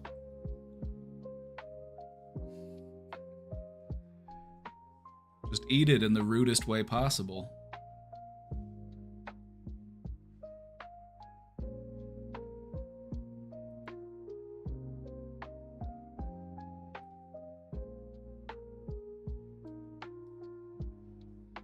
Am I a fat bear? I'm getting there. Oh, we're working on it. I'm packing on my winter weight.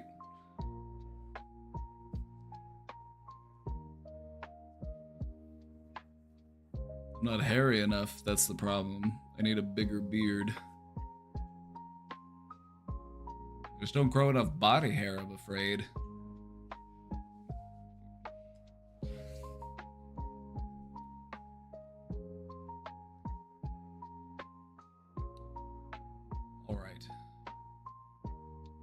Take a look at this one. Feeling some type of way about how to navigate sharing a mutual space with a recent ex and our mutual friends. I left the server belonging to my friend because it was too much to see my ex active in the Discord. My friends agreed and said to take as much time as I need.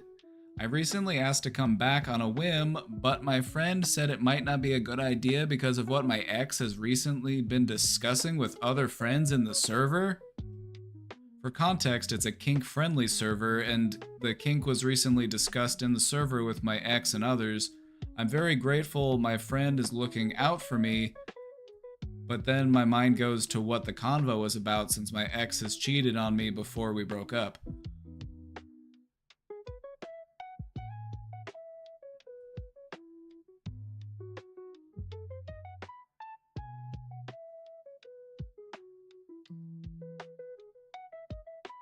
I can understand why you would feel some type of way by this situation.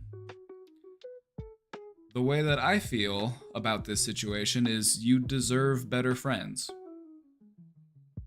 You deserve friends who aren't, gonna badmouth you to an ex on a Discord server with each other. The person who cheated on you especially. Like, why didn't the cheater leave the Discord? Why did you have to leave the Discord?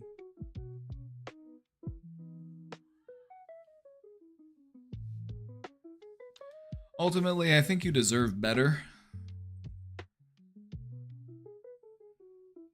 So find better. Maybe you can outgrow these small behaviors.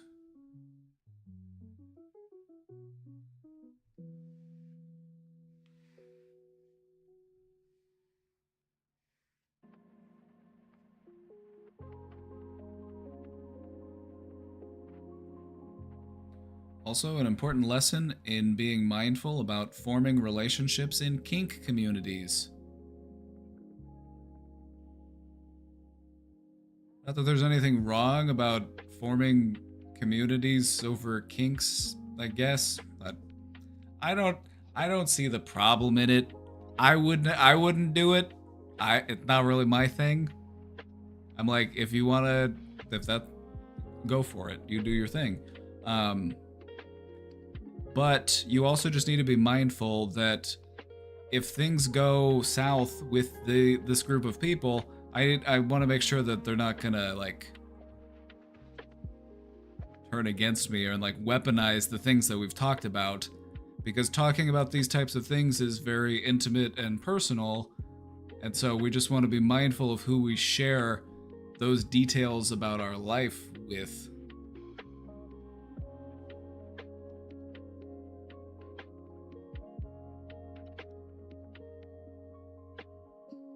I would just say be mindful about being in kink communities, because those are basically a honeypot for some really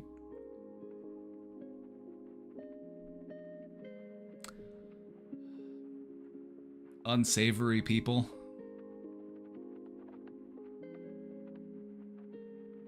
And I'm not saying that everybody that is there is. I don't think that. I feel like a lot of people are just there to have fun and do things in a consensual way, but you just need to be mindful that there's creepy people on the internet, and they will sometimes gravitate towards sexually charged corners of the internet because that's just their thing. And so just keep your wits about you. That's all I will say. Just keep yourself safe.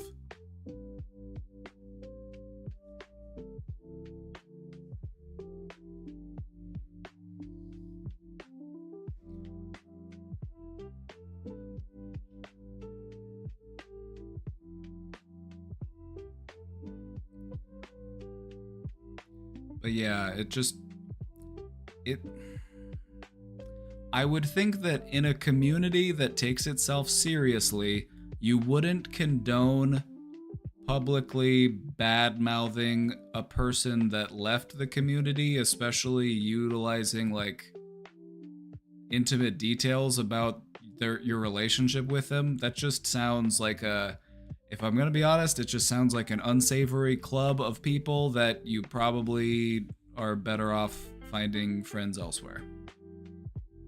It just doesn't seem like the people in this group have your best interests at heart.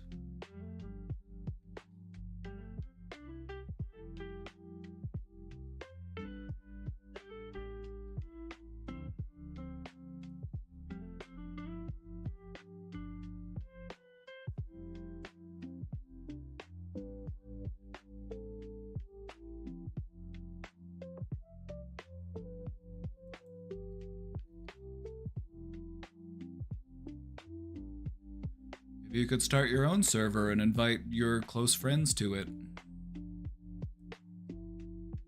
Be the boss move. Just start your own server and invite only the people that you want to be there.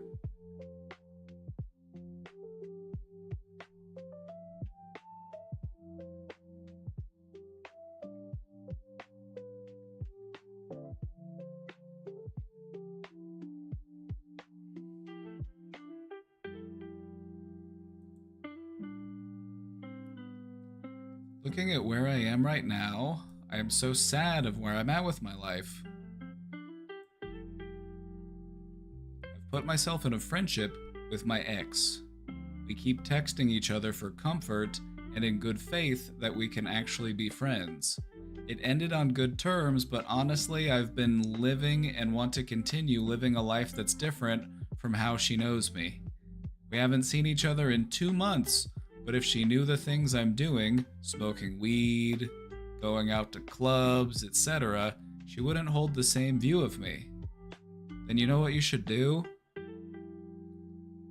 As friends, you should tell her what you're up to.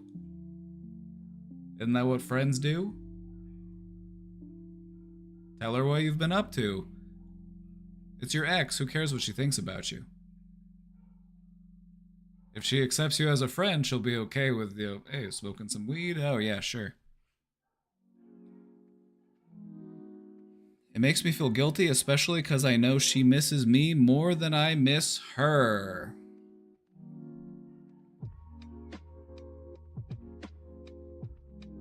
I know that advice is do what makes you happy and live your best life, and when I think about it, I don't see her in the picture. This makes me incredibly sad and dismissive to the person she was/is to me. Doesn't stop you from wishing her the best.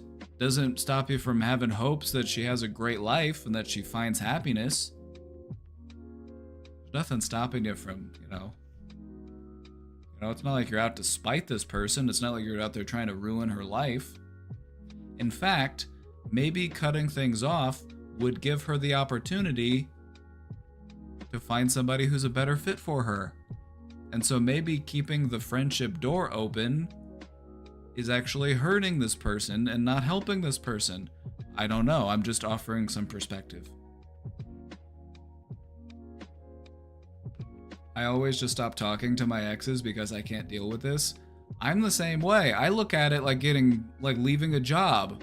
Like, okay, well, I will never see or talk to you ever again. Good knowing you. Good luck in the future.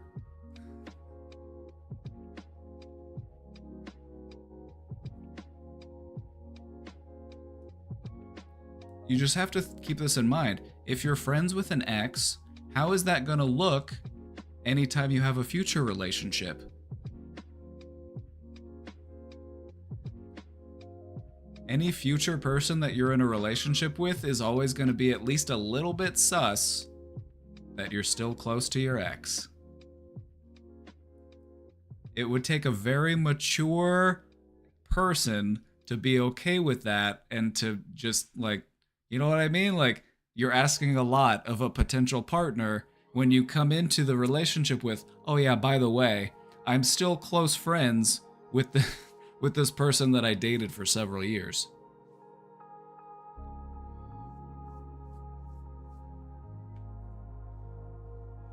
And so that's a lot to ask of a person. I just just think about it. If you were to start dating a person and they're like, oh, hey, by the way,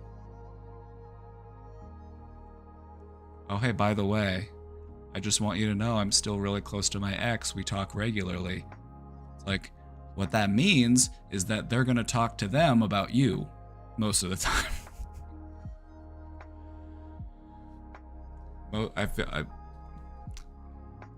I'm just speculating here. But I feel like a lot of the time what happens is that if a person that you're dating is still close with their ex, they're probably talking about you.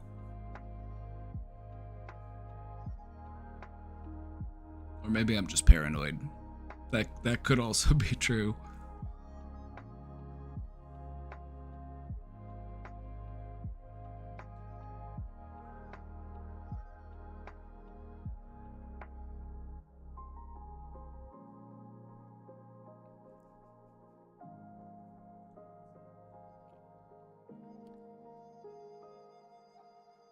To me, it sounds like you didn't make the cut. Having you around is making me sad, so I have to go so I can actually be happy. It's Paul Remus here. Tired of waiting for your dream life to start? Are you stuck in the eternal loop of one day I'll be who I'm meant to be? Well,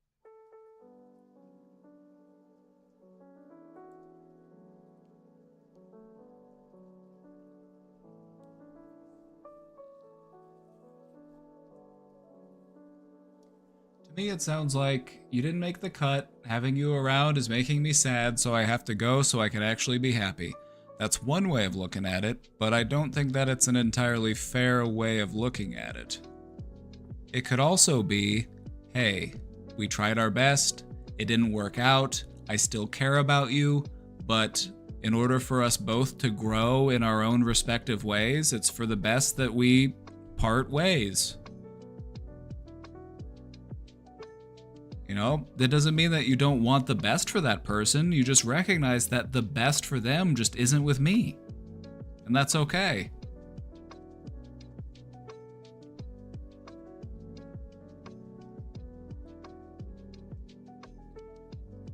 She actually was a good girlfriend. Exactly. It's not like you hate this person. You just weren't a good fit. It just wasn't meant to be. It doesn't mean that they can't find happiness. It doesn't mean that you can't find happiness. It's just probably not gonna be together. And that's okay. Doesn't mean you didn't have fun. Doesn't mean you didn't enjoy the time you had. You can wish them all the best and let them go so that they're free. We just couldn't agree on a very deal-breaker thing. I was thinking of letting her go for a month or so until my birthday and then maybe reconnect. I just can't get past this mentality.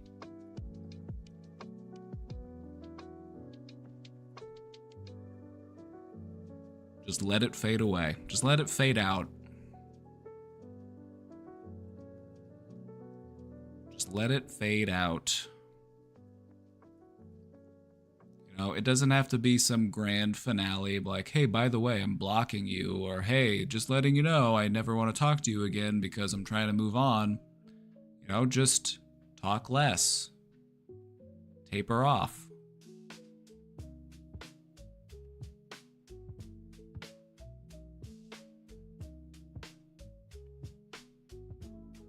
I feel like you both deserve space. So give each other space.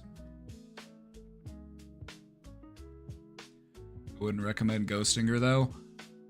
I feel like there's a difference between a relationship tapering off and ghosting somebody.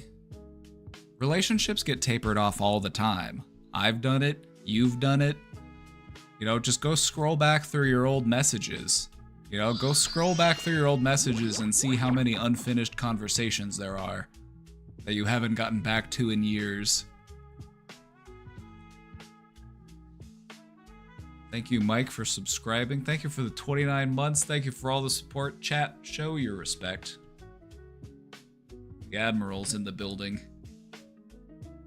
All hands on deck.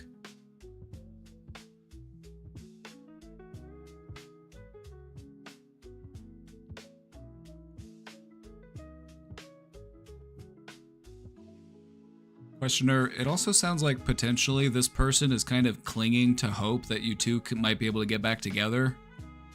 So maybe for both your sake, it would be better to just end things so that you can both move on.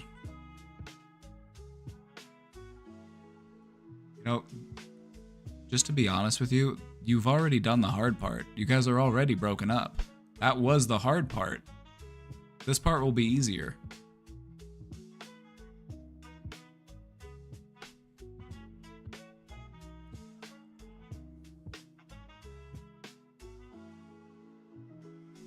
My ex tried that friendship with me. I didn't want to talk to her at all, and you are under no obligation to.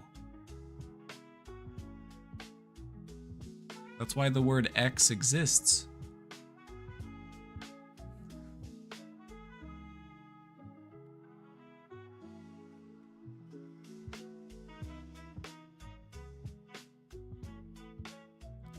Question before this made me sad. Is it weird that I am just so overwhelming with my unrelenting optimism?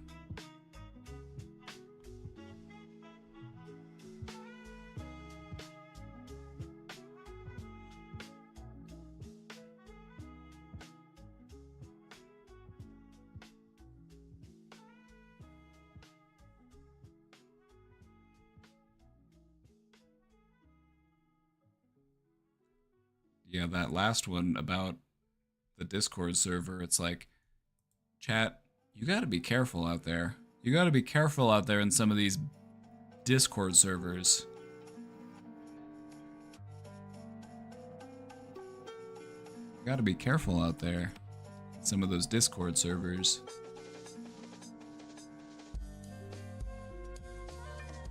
There's a lot of, I keep using the word unsavory because it seems to fit, and it's also not terribly mean.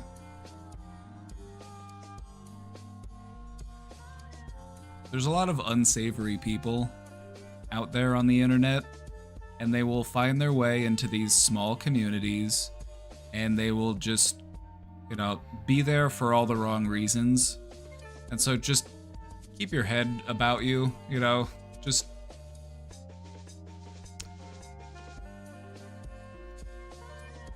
be mindful about who it is you're talking to and what it is you're disclosing. Like, look at what we do here. We put a lot of time and effort into making sure that things run smoothly and that, you know, it's a place where people kind of open up and discuss stuff in a, you know, safe and supportive way. But that sort of thing takes work. It takes intention. And a lot of these Discord servers, it's like, who knows who's regulating them? You at least know who's regulating mine because it's me. So I hold it to a standard. But, you know, sometimes these random servers, it's like, you don't know. You don't know who it is that's running this place. You don't know who's moderating this place. You don't know what sort of behaviors they're allowing to go on behind the scenes.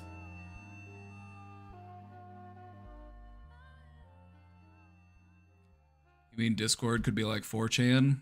Some servers could be worse. Because 4chan at least has moderators.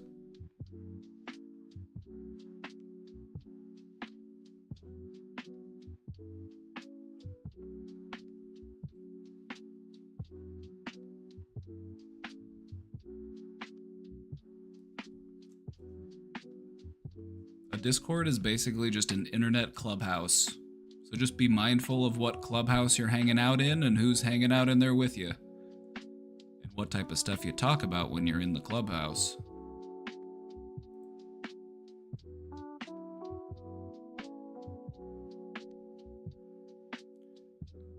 Chat, I just want to try to manifest some good energy for everybody. For everybody who needs to cut it off with their ex. For everybody who needs to bounce back from getting bad-mouthed on a Discord server. For everybody who just needs a little bit of light and inspiration, this one's for you.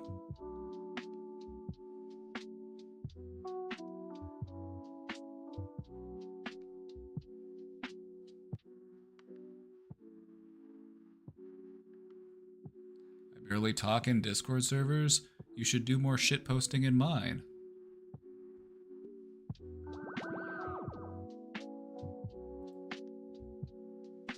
You'd be dropping memes in the meme channel.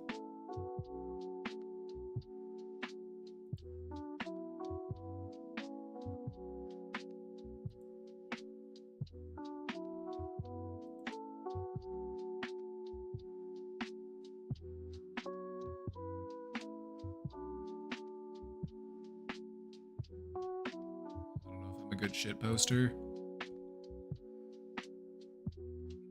Are you a good memer? Are you an epic memer? I don't even know how I got in half my Discord servers. I know how I got in I know how I got in most of my Discord servers. There are a couple where it's like, how the fuck did I get in here? I don't remember joining this server. And then I remember, oh, I got invited to it because I was playing games with somebody and they invited me to the voice chat. Epic? Really? I said it explicitly to trigger you, can you believe that? I knew it would get under your skin. Because my memeing has been bothering you today, which makes me want to do it even more because I'm a stinky little... I'm a stinky little prankster.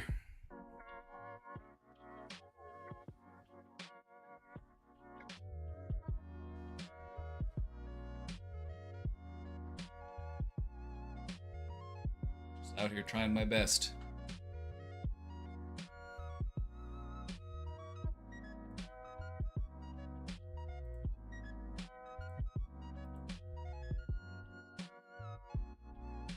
Tomorrow's Thursday, you know what that means. Make sure you do your stretches today so that you're ready for Throw That Ass Thursday. We're still workshopping the title, so don't worry. We're still workshopping the title.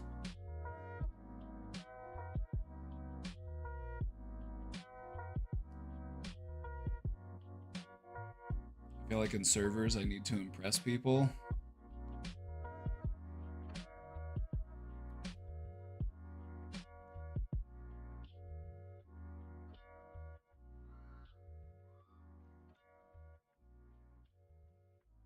No.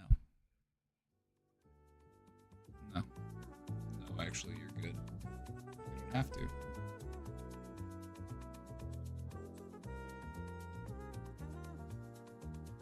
All you gotta do is post animal pictures in the animal channel, post food in the food channel, post memes in the meme channel.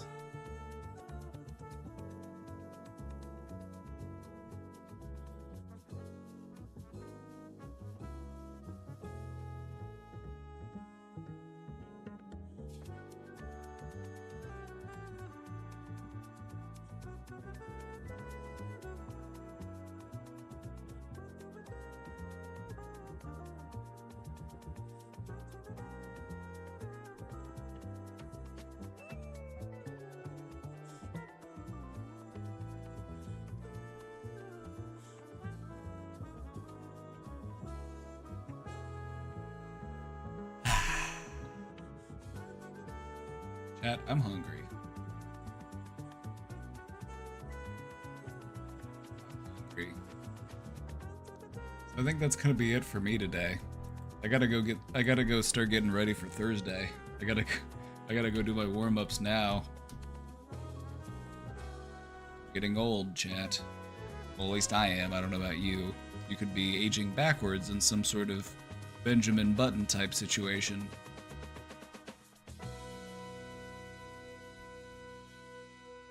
Me, I perceive time in one direction. And I'm not getting any younger. So I'm gonna go figure out what, well, no, I do know what's for dinner. We're making salmon bowls. That should be nice. I need to go bake some salmon and cook some rice.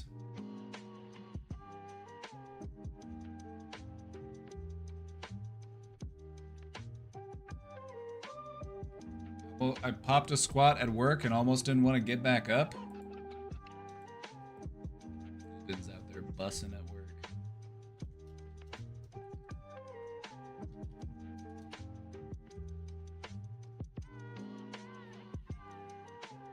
All right, everybody. Have a great night. Thanks for being here. Thanks for hanging out.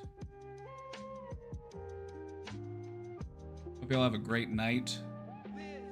See you tomorrow. Bye-bye.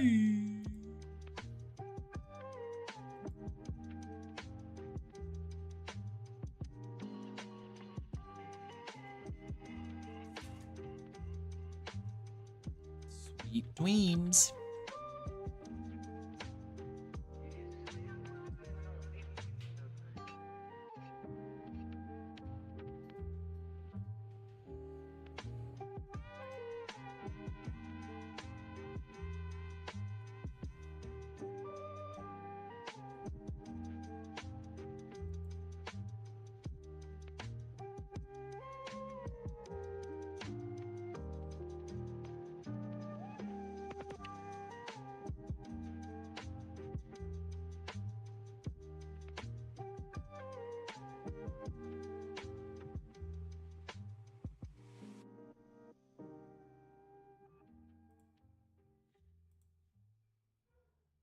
It's Paul Remus, again, still not legally a guru.